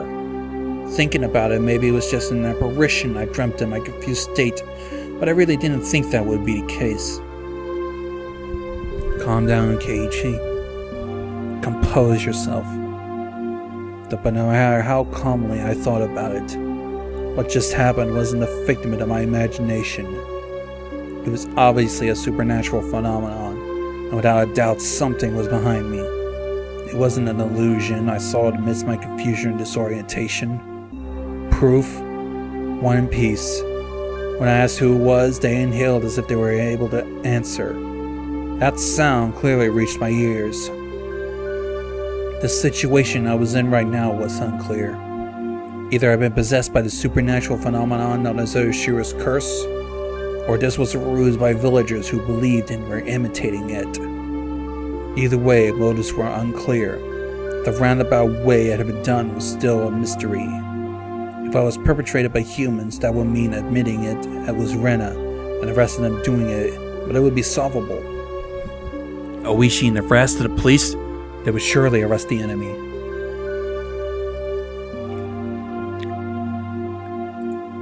But if it was a manifestation of the curse, what would happen? Ooishi said very clearly that curses didn't exist. At the time, those words were pretty dependable. But as things were now, with the rising possibility that the perpetrators weren't human, he suddenly seemed quite unreliable. If I told Ooishi this was the work of the curse, what would happen? I couldn't imagine his reaction, but it would go without question. A void would expand rapidly between myself and Ooishi.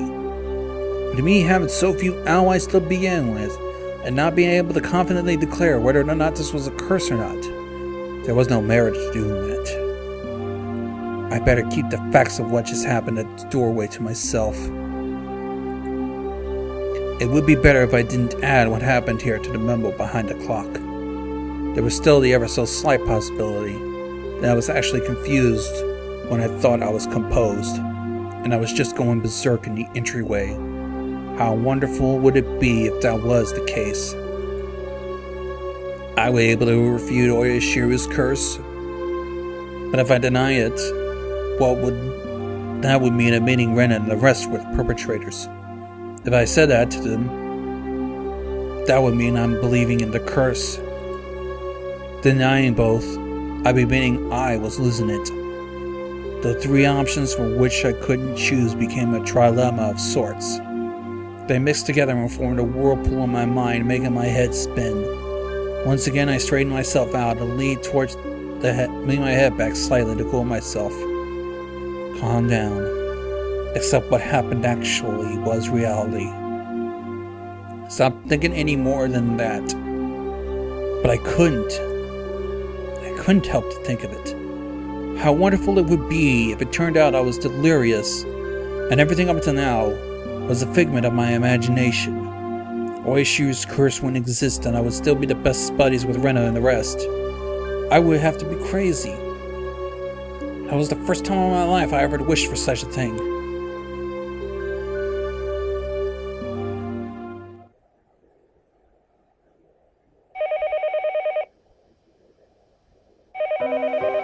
The phone rang noisily downstairs. Generally, there were no calls from me, so I never really answered the phone much. But since my parents weren't here, I had no choice. I squirmed out of bed and went downstairs. My bar residence. Keiichi, this is Mom. I intuitively had a bad feeling about this, just because I thought she was going to ask me to go out and buy some things. I took the initiative. What is it? I don't mind having instant noodles for dinner. There's still a lot of them. The other day we went out as a family and bought a whole case of cup noodles. I wanted to get a bunch of different kinds actually, but I refused since the individual packs were expensive. So I got a whole case of the mega-sized pork bone and ginger flavored ones. But my parents don't like strong flavors and didn't touch any of them, so the cupboards were still full. So you see, there really is a need to go shopping, right? Keiichi, I'm not asking you to go shopping. Both Mommy and Daddy had to go to Tokyo right now because of work.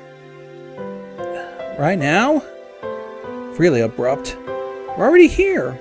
We left this afternoon. Quite a distance to Tokyo from here. Gonna get full speed down the highway would still take 6 hours. Dad has a license, but since he doesn't like the highway, they took the train. Would have taken longer. I'm thinking you might understand since you heard us speaking last night, but it has to do with Daddy's contract. Right now things aren't going so smoothly. Now that she mentioned it, they did talk about all that time how good his job prospects were. Well, actually, about the job prospects wasn't looking so good. Daddy is really sensitive about things like this, so if we leave things as they are, it will affect his work. Part of my father's particular fragile artistic personality. His emotions change as easy as the fall sky. You could also say he just couldn't take criticism. Doesn't that remind me of something? But something like that can be done over the phone. Keiichi, this is your father's job. Can you support him a bit? It's just faster to talk about it in person. There wouldn't be any misunderstandings. As their son, nothing more I could say. Once more, they started talking about work. We'll be back tomorrow night. Keiichi, will you be fine on your own? Not like I'll die or anything, hopefully. Keiichi, you shouldn't speak so lightly of dying. If it's something troubling you, talk. Excuse me. I believe Mommy will be able to help out.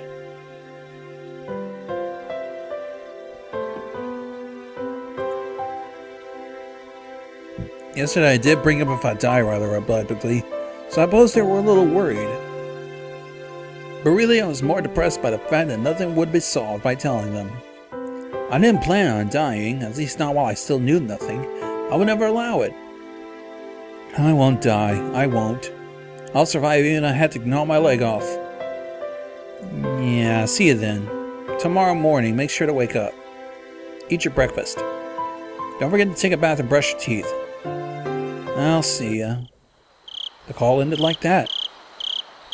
Sometimes my parents went off to Tokyo for business meetings. But Tokyo was far away. They normally did things by phone. The times they did go were normally planned out in advance. It never happened this suddenly. I couldn't say that in those circumstances it didn't feel strange or unnatural. I only needed to recognize the reality of the situation. That the night I was like the only one in the house. That when my parents came back from work I'd be gone, missing. Vanished. Looking back on the series of events the previous 5 years involving Ooishi-sama's curse, it wouldn't seem that strange at all. Come to think of it, it was getting pretty late. I didn't think it was good that the only light in the whole house was from my room on the second floor. It was the same as broadcasting to the enemy that my parents were gone and this was their chance. First I ran into the living room and flicked them on and turned on the TV to a reassuring volume. Next was the study. I turned on the lights, some music. With this from the outside it would look like my parents were here. Once again I went through the house, checking to see if there was anything left unlocked. When I saw the veranda and the laundry still hanging out, I went pale. That would have made it too obvious. I would need to take it down. I snatched the laundry out haphazardly and erased all traces that my mother wasn't there. It should be fine now. Ah! The garage! They hadn't gone all the way to Tokyo by car, but they had gone up to Okinomiya Station. The garage was empty, wide open and in plain sight. No good. I panicked and rushed to the back to close the normally open garage door. Should be fine. Ooh, the paper. Mom always got the paper. Since I left that afternoon, the evening paper was still there. My premonition was correct. I pulled out everything from the mailbox and dropped it into the entryway. With this for sure this time, it should be fine. Come to think of it, leaving the cupboard busted like that for my little freakout was kind of bad. I'll just say I tripped and fell, and the bag I was holding smashed into it. Even so, just leaving it in its current state wasn't good. I should clean it up a little, before Mom got back and scolded me. I remember there was a broom and a dustpan in the closet, but I was going to get them. The phone rang. My bar residence. This Keiji-kun? Your mother around? She isn't here at the moment. You idiot. Don't reveal that. You can follow up still. Calm down and take care of it. She'll be back soon. Not a good response. Now they might say they'll call again or tell her to call them when she comes back. Then that's fine. It wasn't anything important. Well, then sorry for the bother. The scenario I feared didn't play out. Listening a sigh of relief. The call was fortunate in more ways than one. I'd had to deal with more telephone calls coming in from my parents. I was somehow able to deal with a phone call just now, but I couldn't continue to rely on such poor improvisation. I needed to make up a good story to explain that my parents were home, but couldn't answer the phone at the moment. They were making tempura and couldn't step. No. Sicko went to bed. Is that going to be safe enough? I was thinking about it on the way back to my room when it rang once again. It was like they were calling because they knew I was going to lie. I didn't want to pick up, but I knew I had to. They suspect my parents weren't here. I should have just taken the phone off the hook on the pretense that I didn't realize that it was. But since the phone rang, I picked it up. I prepared myself to lift the receiver. Hello? I stopped announcing this was the Mayabara residence. I had no reason to be kind to someone I didn't know the identity of. But unlike my uncouth voice, the person on the other side was goofy and lighthearted. My apologies for calling so late. Ooishi, Okinomiya bookstore. Ooishi-san? That you, Mayabara? Good evening. Good to hear you're doing well. Wait just a moment, please.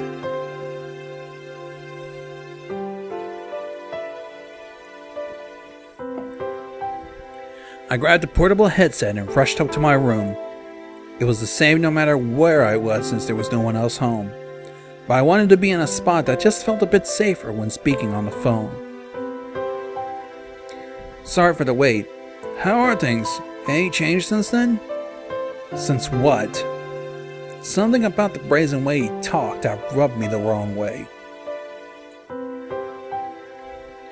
The last time I spoke was 2 days ago. The day I stayed home from school, I met him on the way back from the hospital, and we headed to town for lunch and had a talk. After that, Rena and Mia came to check up. Whenever I spoke with Ooishi, they always knew about it. It was like that since the first time I met him. Today's phone call might as well be found out by them as well. Can you hear me, Mayabara? Sorry. What did you say? Anything changed since last time? It wasn't an answer, so I got a bit worried. Not really. It stopped my throat. There was a ton of stuff that happened. All of it baffling. What should I talk about? I didn't understand any of it, but I should try. If I didn't ask now, I may never have another chance. This night when my parents weren't home, I had no guarantees I would make it. Well, Ooishi, it seems that someone is after me. Really? Could be all just a coincidence, but a day I missed school and the two of them came to check up on me. Which one, Rena and Mion? They started asking about how I had lunch with you. What next? They lent me some mochi when they came to visit, but there was a needle inside. Fortunately, I somehow didn't swallow it. I wonder, could that have just been a threat? About the needle. Just one of those common sewing needles. A hole to the thread string through it. Not that, the needle itself. That's evidence. Could be used as proof that they were threatening you. Where is that needle? That's right. That's it, I dropped a receiver and rushed downstairs. When I tossed the mochi, I'd overlooked it out of terror, but the needle was a valuable piece of evidence. I'd certainly throw the mochi needle at the wall. If it was there, it would be on the living room wall. But my prudent mother had cleaned that living room wall and there was not a trace of it left. Could it be it dropped in the gap between the wall and the carpet? I frantically searched by running my palm through the carpet, but nothing turned up. I tried moving around the sofa and desk, pulling up the carpet and flapping it around, but I couldn't find it. Did my mom clean up everything without noticing it? It was just 2 days ago. I didn't know what day they collected the burnable trash, but it may be in a trash bin in the kitchen. I rushed into the kitchen, opened up the lid of the pail, and poured out the contents. But even at a glance I could tell that it would be incredibly difficult to find a needle in this pile of trash. I was looking for a needle in a trash stack.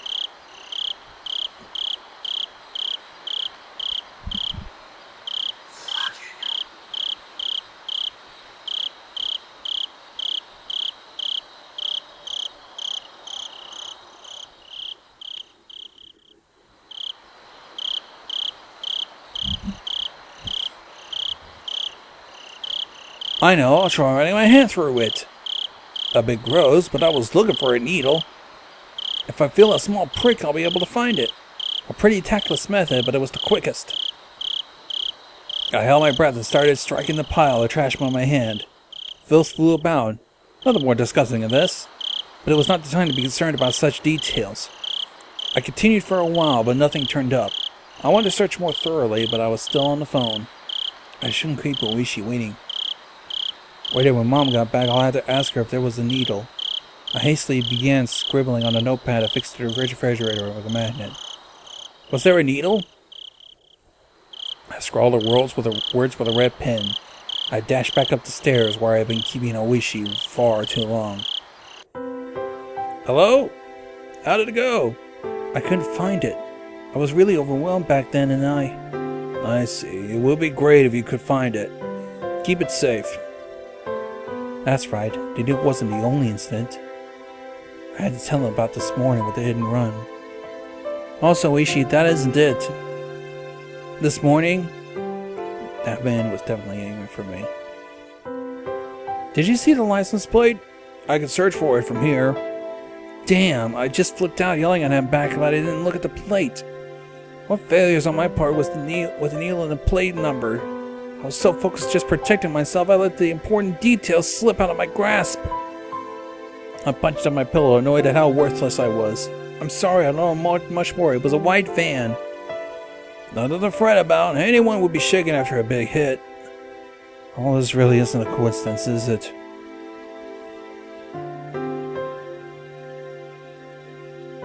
I could imagine him folding his arms. Rena was acting strange. Oh, so? On her way home, asking why I was so much like Satoshi-kun. I could say with confidence, Rena knew what happened. She knew there was more to it than him just simply disappearing. Rena knows. She knows something regarding what happened to Satoshi and the kid who was demoned away last year. What would that be exactly? She said I was behaving the same as he is. Something to the effect that the way things are going, I'll end up with the same fate. Fate, you say? What fate does she say would befall? Transferring out, she said. Transferring out? She said Satoshi transferred. So given how things were going with me, I'll be transferred out too.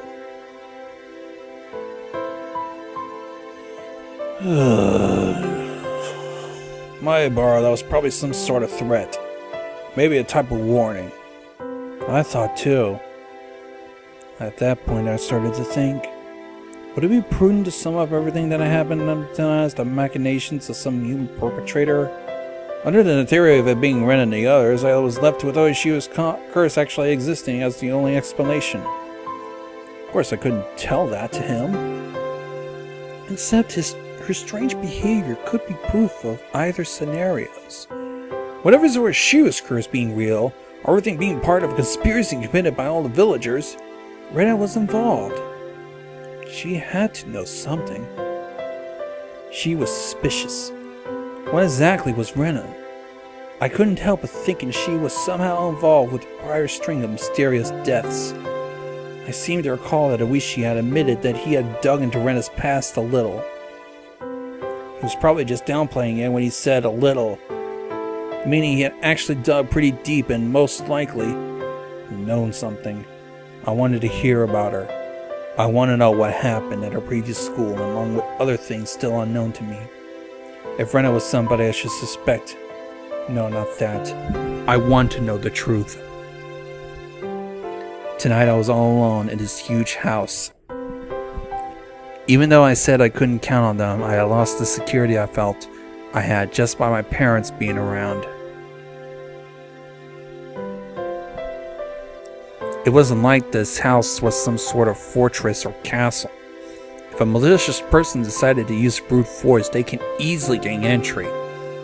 There are no other residences close to the Mayabara residence. No one will be able to hear anything, no matter how loud. I never felt as much resentment towards my father's artistic temperament, and the fact he had this house built in such a remote location as I did right now. I wonder if I would still be here by tomorrow morning.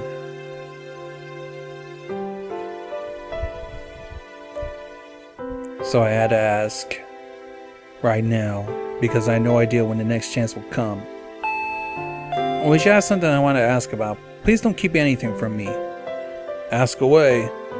Even though he was so far away on the other end of the line, this was the most reliable he had ever felt. I wanted to ask about Rena, about what happened at her previous school. Actually, regarding Rena's... I noticed the sound that had been going on for a while now. Since I was so focused on a call, I hadn't paid attention to it at first. But I realized it was the doorbell.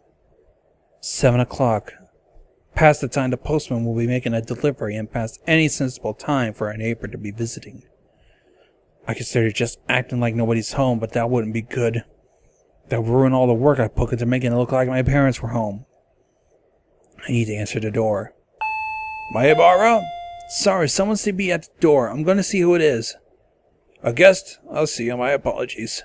Should we end this phone call now? That would be a problem. No, I'll be back in a second. Do you mind if I just leave the phone on? Fine, I don't mind. I dropped the handset on my bed and dashed to the door. I needed to make up a good excuse to get them to leave. I had a hunch it was the lady who called right before Ooishi. In which case it would be one of the neighbors who's friends with my mom. I'll just say Mom isn't feeling well and went to bed. That would be the easiest option. It'd be hard for her to ask me what to wake my mom up if she's not feeling well. The bell continued to ring at regular intervals. If someone didn't answer after you rang, you'd normally give up and go home, wouldn't you? Without removing the chain, I opened the door slightly and peered out at the visitor. A chill ran down my spine. I knew it.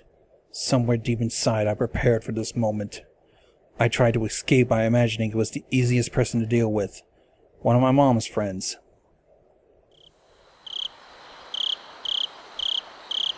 Good evening. Rena. There shouldn't be any reason for her to come over at this hour. The timing made me feel uneasy. Because it was just as I was about to ask Ooishi about Rena. I wish I could have chalked this up to mere coincidence. But those unsettling words from Mion several days ago echoed back towards me. There's nothing this old man doesn't know.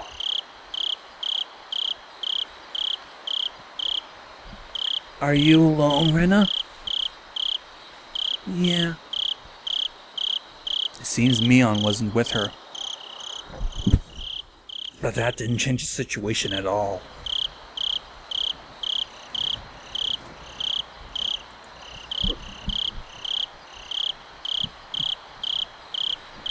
Why did you come here? Kichi-kun, I'd like to open the door so we can talk.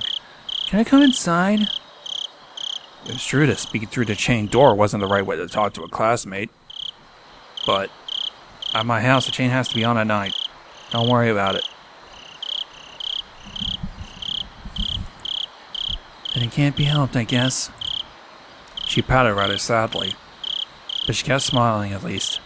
Her effort to keep that smile was quite pitiful. Even though she was tugging at my heartstrings, I didn't lower my guard. As long as I stay like this, even if it made my heart ache, my life wouldn't be in danger. What I really feared more than a possibility was that hoodlums would assault me if I removed that chain. What was more was trusting Rena enough to remove it and having my friendship betrayed. As long as the chain wasn't unlatched, even if it made my heart ache, I wouldn't have to deal with being betrayed. Since it didn't seem like I'd removed the chain from her silent urging, she appeared to give up on trying to get into the entranceway. Have you eaten yet? I haven't. Since my mom wasn't there, dinner wouldn't be ready no matter how long I waited.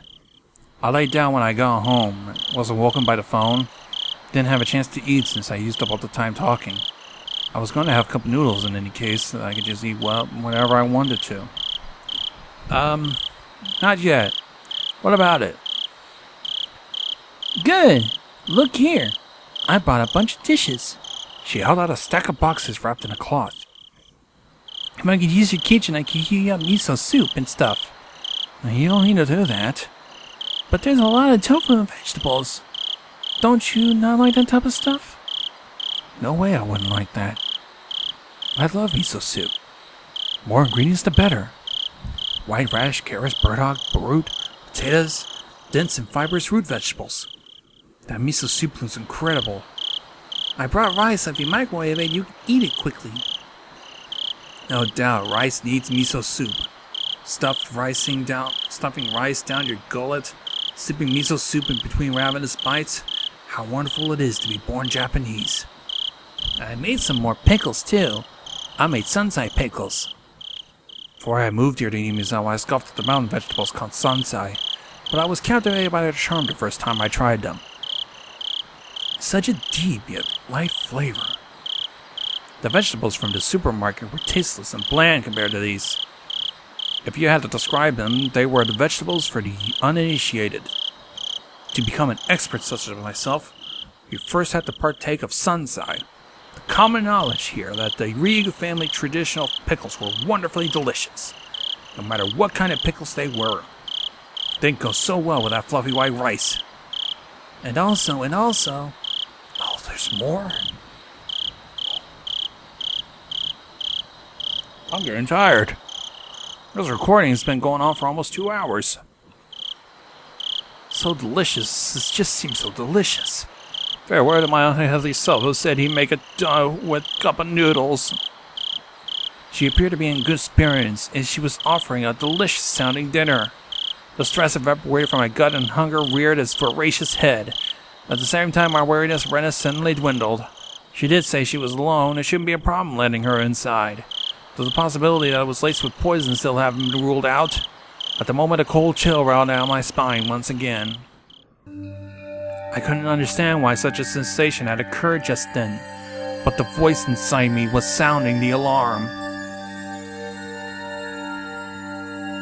This happy Rena speaking of this charming dinner was dependent on one premise.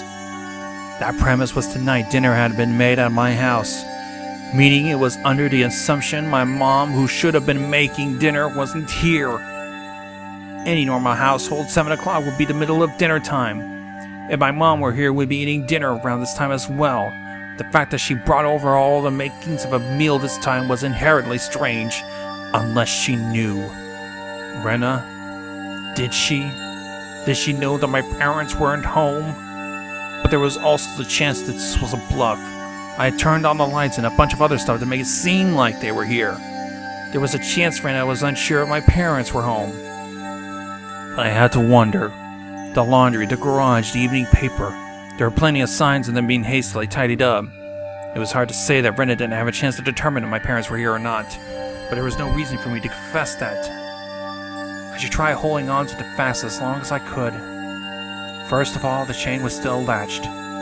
As long as I didn't take it off, Rena wouldn't be able to do anything from me.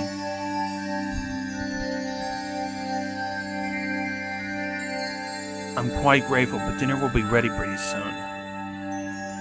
Huh? Isn't that so? Is that so? I know you went through all the effort, but unable to think of a good way to refuse, my words trailed off. But some of this could be worked on as side dishes, I think. Sorry, we have more than enough. My mom always makes quite a few sides. So... You have side dishes? With a sigh that bordered on a cringe, I dodged her questions apologetically. But the feeling I tried to ignore began creeping on my back again. I spoke as if my mom was sitting down dinner right now, but it didn't mesh well with what Rena's saying.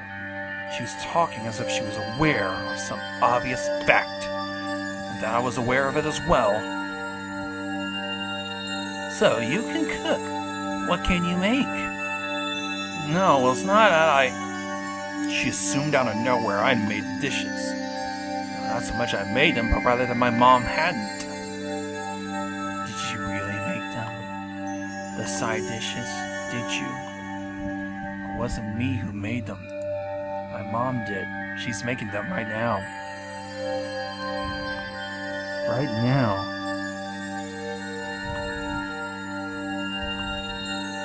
I'm sorry, but I can't eat what you brought. She fell silent at that moment. At that moment, I thought the light had suddenly disappeared. How about I try guessing what your dinner will be? It won't matter what I'm going to eat, right? Let's see. It appeared natural, but Rena was in firm control. I was being interrogated. Your dinner will be something that can be made with just hot water. Whoa, what's with the insults? I don't believe you're belittling the extravagant dinner. Tickets sold out, full capacity. I tried my best to put on a strong front, but I couldn't grip my teeth quite right. Instead, I looked like someone who was borderline hysterical. But she showed no reaction. Keiichi-kun. Did your mother really leave you dinner? She didn't leave me dinner. She's making it. Almost time. She'd taken that assertion of mine that my mother was home and making dinner and was completely ignoring it. I could tell that the more I panicked, the colder she became. Keiichi-kun?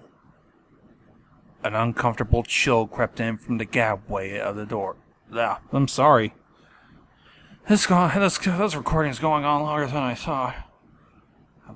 My throat's getting tired, and so is my mouth. Is your mom home, I wonder? I couldn't keep up the charade anymore. She knew full well. But I'd come too far. My parents were here and we'd be having dinner. That was the situation I concocted, right? She was here. Of course. I could feel the humidity drying out from the surrounding air. Rena's eyes were becoming even more frigid, piercing me with their gelid glare. Why? What do you mean? I tried to act casual, but that facade was torn off the instant I looked into her eyes. That look. It informed me of her response faster than she could open her mouth. Why have you been lying to me? I wonder.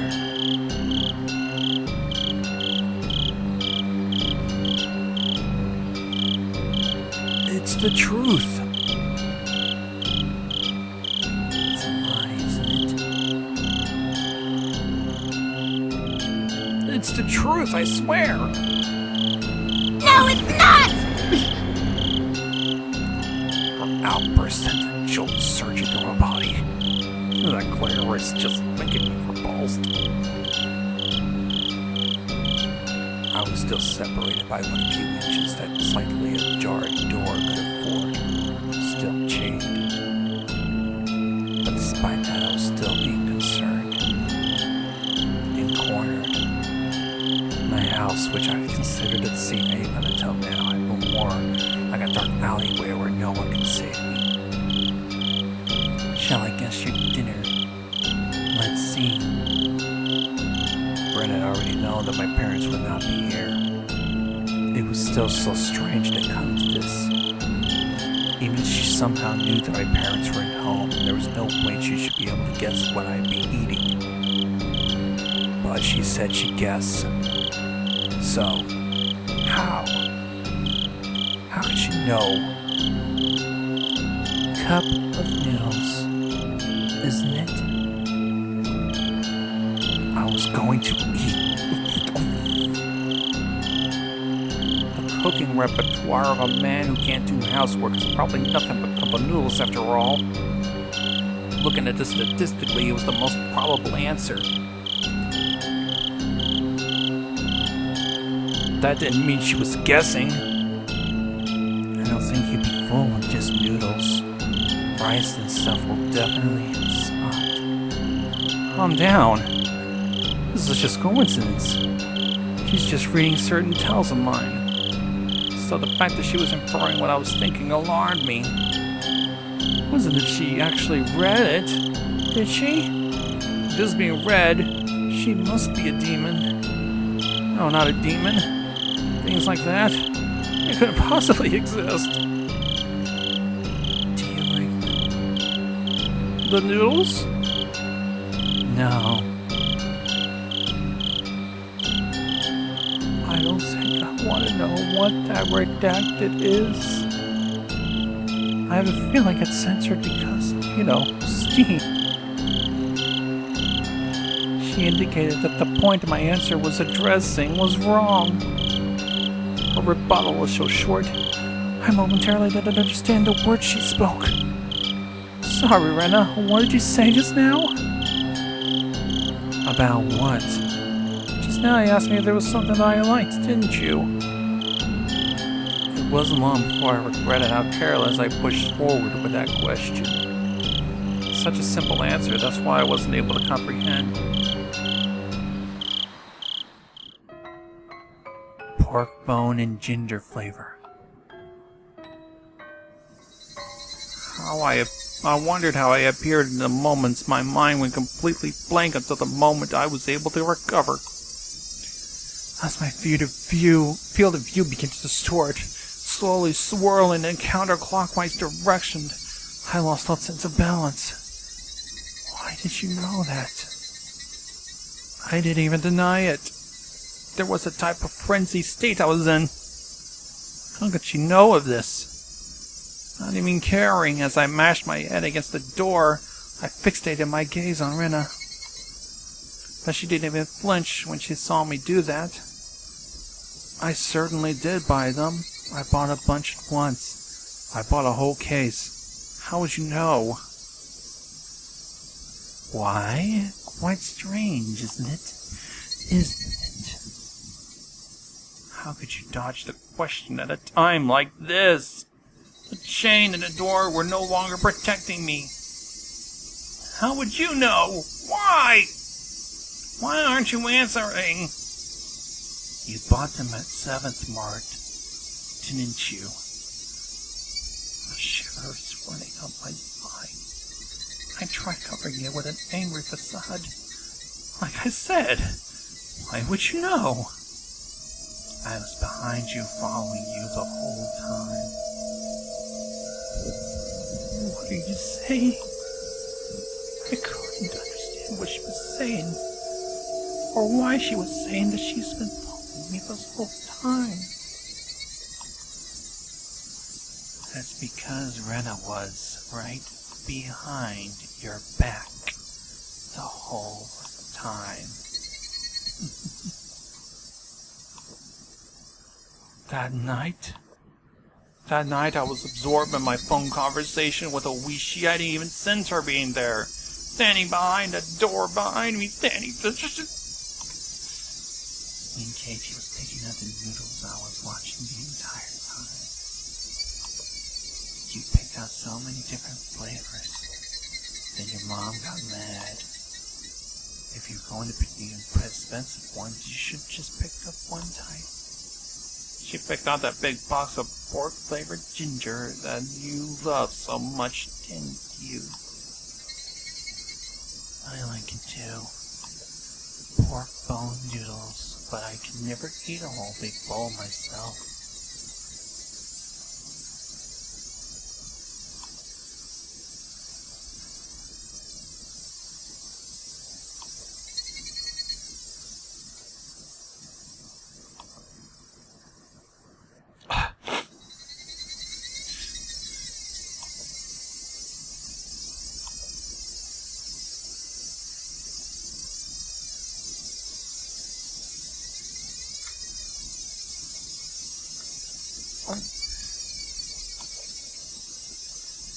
I slowly took a step backwards, and as I withdrew, she advanced. So, can you open up? We can eat dinner together. I'm sure that's going to be delicious. Okay? Her pale, slender fingers squirmed through the crack in the door one at a time, as if they had a mind of their own, rattling the chain. If she had unlatched the chain from the door, a feeling of terror would have just exploded. But she didn't. She was simply imploring me to remove it. She was doing her hardest to light the fuse to the power keg in my heart, trying again and again.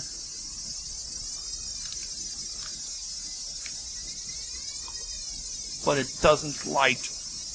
It doesn't light. Open up, Kiichi-kun. Please go away. I beg you. Please go away. How can you say something so mean, I wonder? Please go away. Please go away. Please go away! The powder keg finally went off. No smoldering, it just blew. I tackled the door. The force through the door had knocked her momentarily off balance. I couldn't even hesitate here.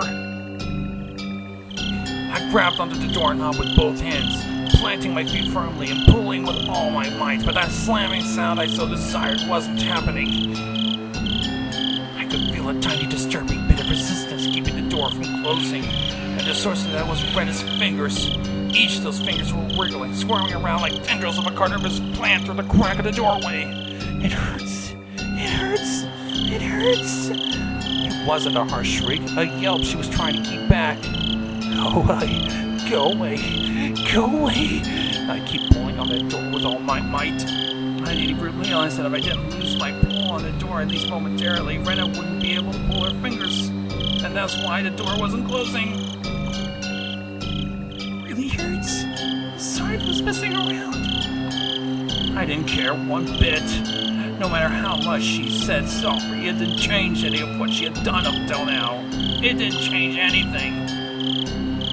It hurts. It hurts. I'm sorry. I'm sorry. I'm sorry. Go away. I keep yelling. Go away. Rena couldn't leave even if she wanted to because I trapped her fingers.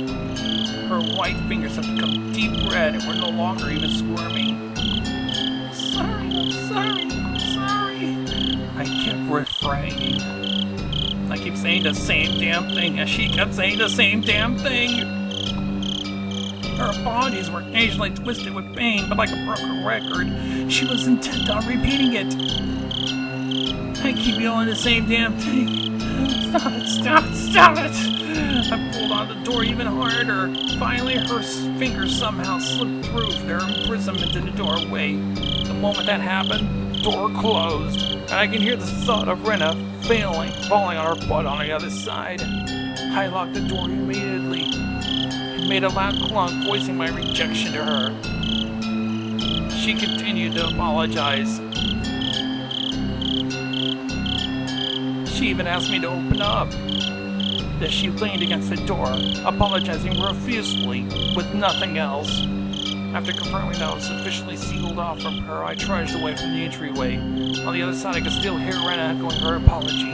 Those pitiful words that were forever seeking my forgiveness. I didn't feel bad for this at all. But I wasn't out of any sort of malice. I just felt a sort of hazy sense of relief that I escaped from her. Before Mion that threatened me at this doorway, saying there was nothing she didn't know. And just now at the same place, she told me the same thing. My feeble attempts to disguise the fact my parents were at home had served no purpose. I should have just pretended to be out and not even opened the door. My meager plans hadn't helped her at all. And Hinamizawa was impossible to outwit them. Even though I was on the other side of the door, I wanted to get as far away from Rena as possible. 1 step, 2 steps, With each one, her sniveling apologies became more distant. I sprinted up the stairs and dove into my room. As you would expect, I was finally no longer to hear Rena repeat her endless apology. Diving into my bed, I was startled by the hot love I felt. There was something in my bed. The receiver. I remember. I was in the middle of the call with Ooishi.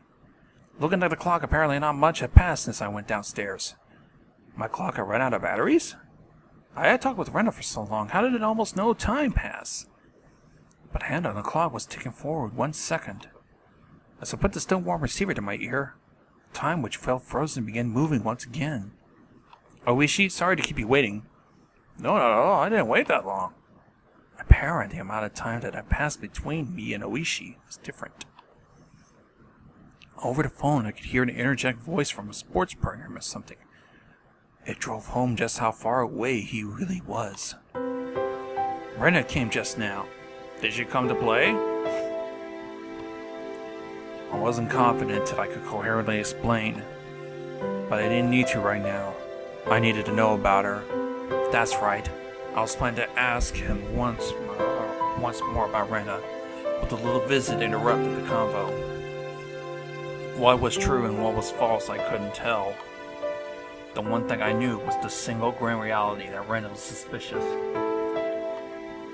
I might be able to figure something out if I was asked Ooishi about her. Up until now, I had regretted that whenever I was forced myself to asking about things, that I was better off not knowing.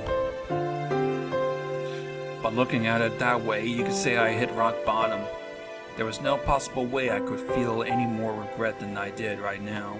No, rather what I wanted to know if there was anything beyond this that I would regret. Forget about tomorrow. It wasn't out of the realm of possibility for something to happen tonight. I want to know everything. I was absolutely not going to die like this. Not without knowing anything. I definitely won't. Regarding Rena Ryugu, I did a bit of digging. It wasn't much. I understand Ooishi was talking in circles. A bit. I dug so deep it'd be hard to discuss with you. I want to know everything from your research. I don't think you'd be very interested. Ooishi.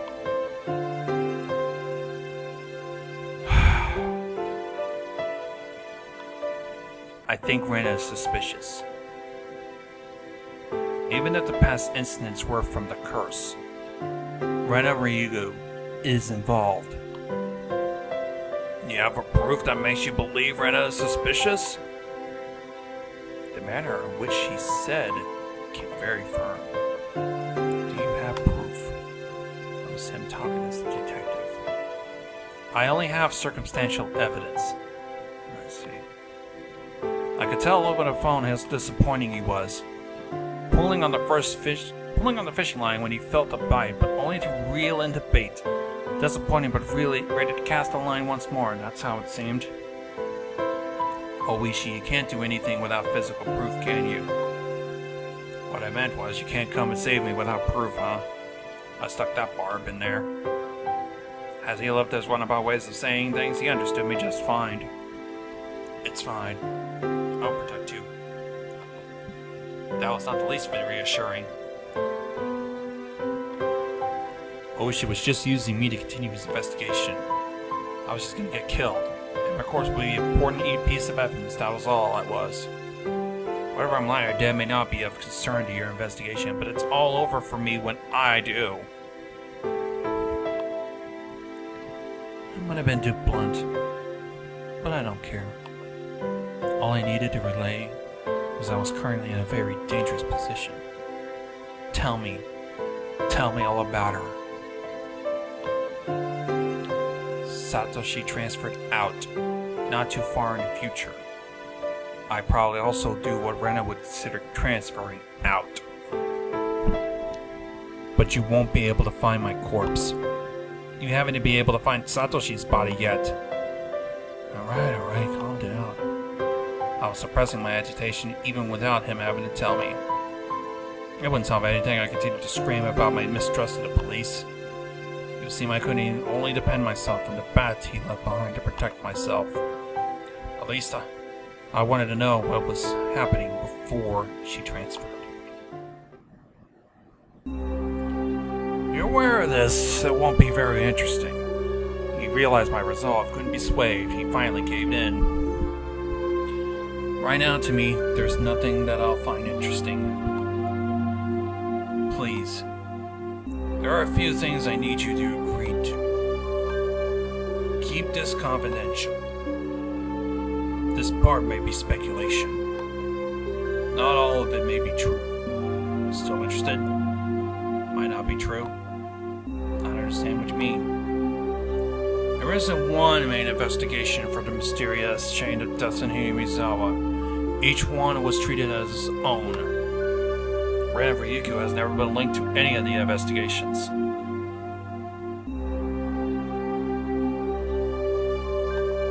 Basically, you see, this isn't an investigation of Rena done by the police.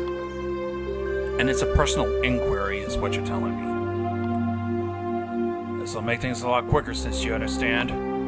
All of it is from either phone calls or meetings or interviews. They aren't corroborated. Shit, I need a break. I'm asking you to take this all with a grain of salt. Do we have an agreement? All of it from what you heard? Yeah, my personal investigation. That thing. Before, you said you saw Rena's chart, did you? I'm sure I heard you say something like that, right?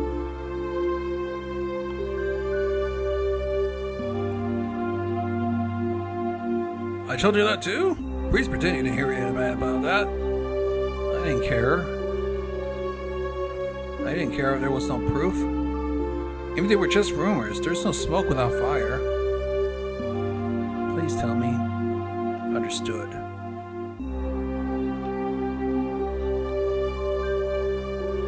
See, Rena lived in Hinamizawa a long time ago. Moved to the Ibagi Prefecture after she finished elementary. And following that, right after our transferring, the unfortunate incident where the breaking of the school windows happened. She confided to the doctor. It was Ooishi-sama. All that he knew. Much difference between what I know and what you know. What part did you get?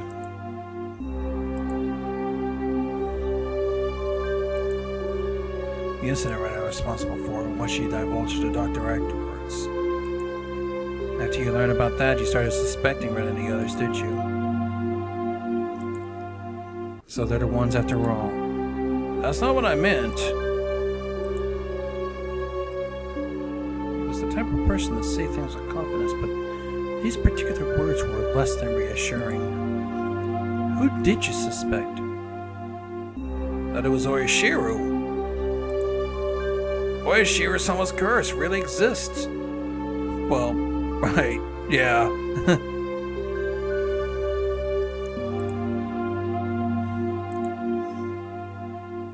About the dubious circumstances behind the disappearance. The course of events up until the start of delving into Rena's past.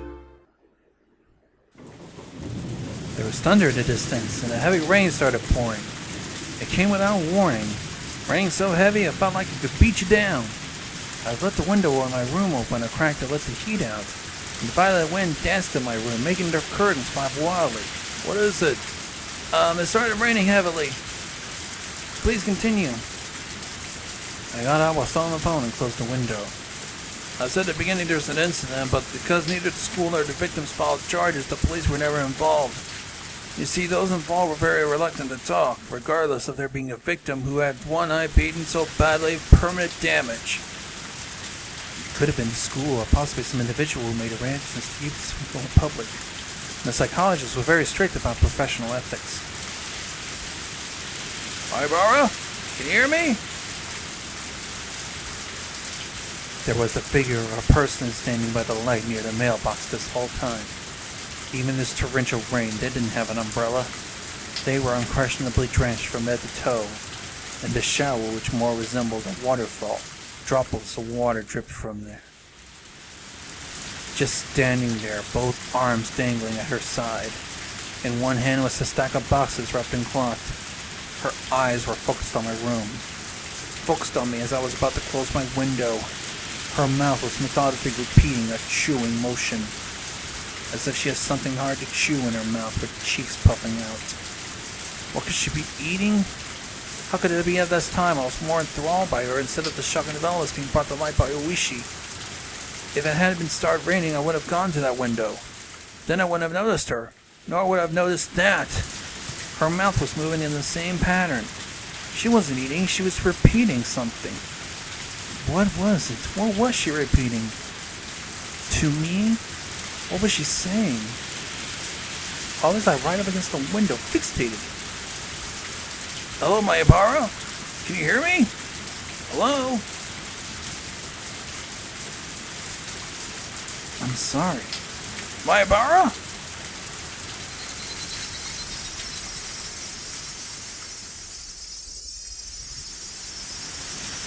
Hello? Mayabara?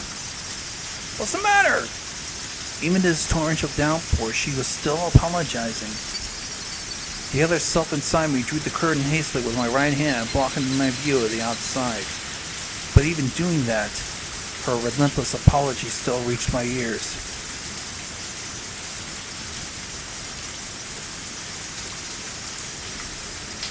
If I forgive you for this, will you forgive me for that? Please stop. Please stop.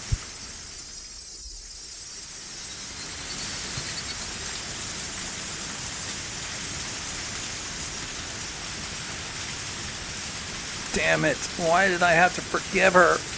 I'm the only one that wants to be forgiven. What part of me can't you forgive? I'm not gonna get killed. If you won't forgive me, I can't forgive you either. I won't. I won't.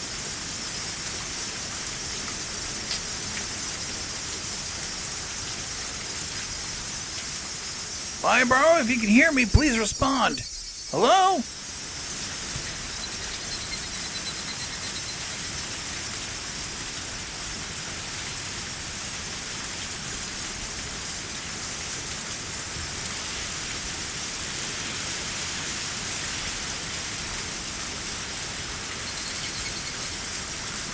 Split personality, and at the 7th mark.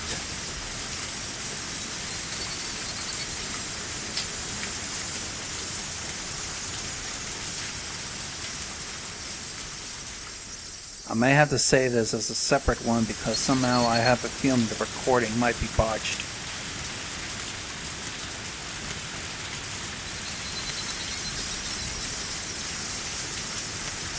Time to check these tips.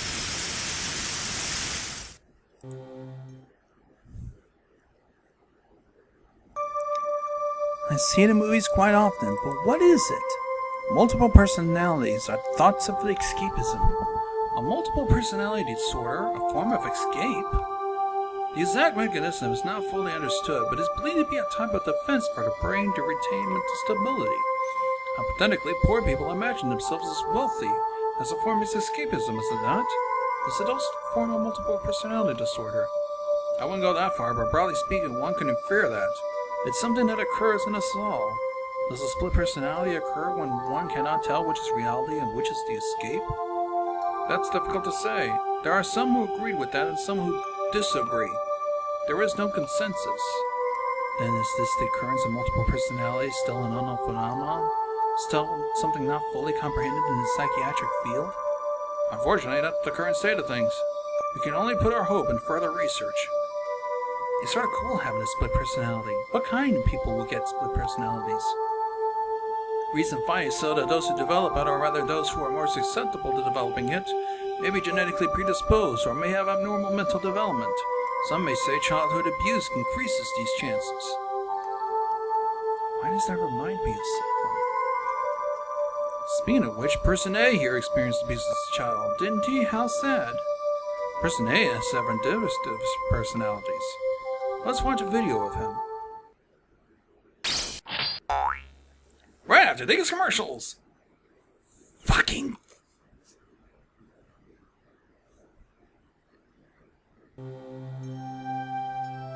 The 7th marked. The 7th Mart was a bargain supermarket with food and alcohol.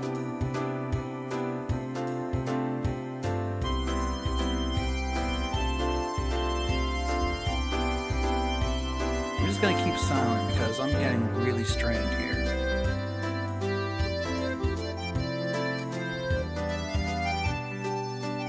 If you have to, pause.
Did that really have to go with such a screech?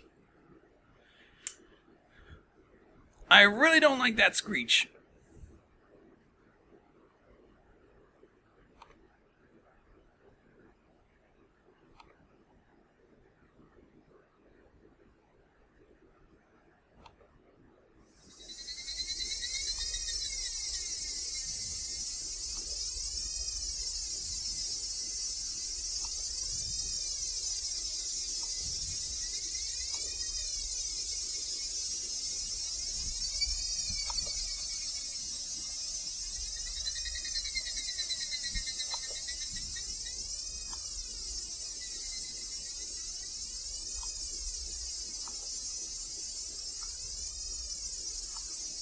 Is it gonna repeat like this?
Okay, this tip is starting to get really, really scary.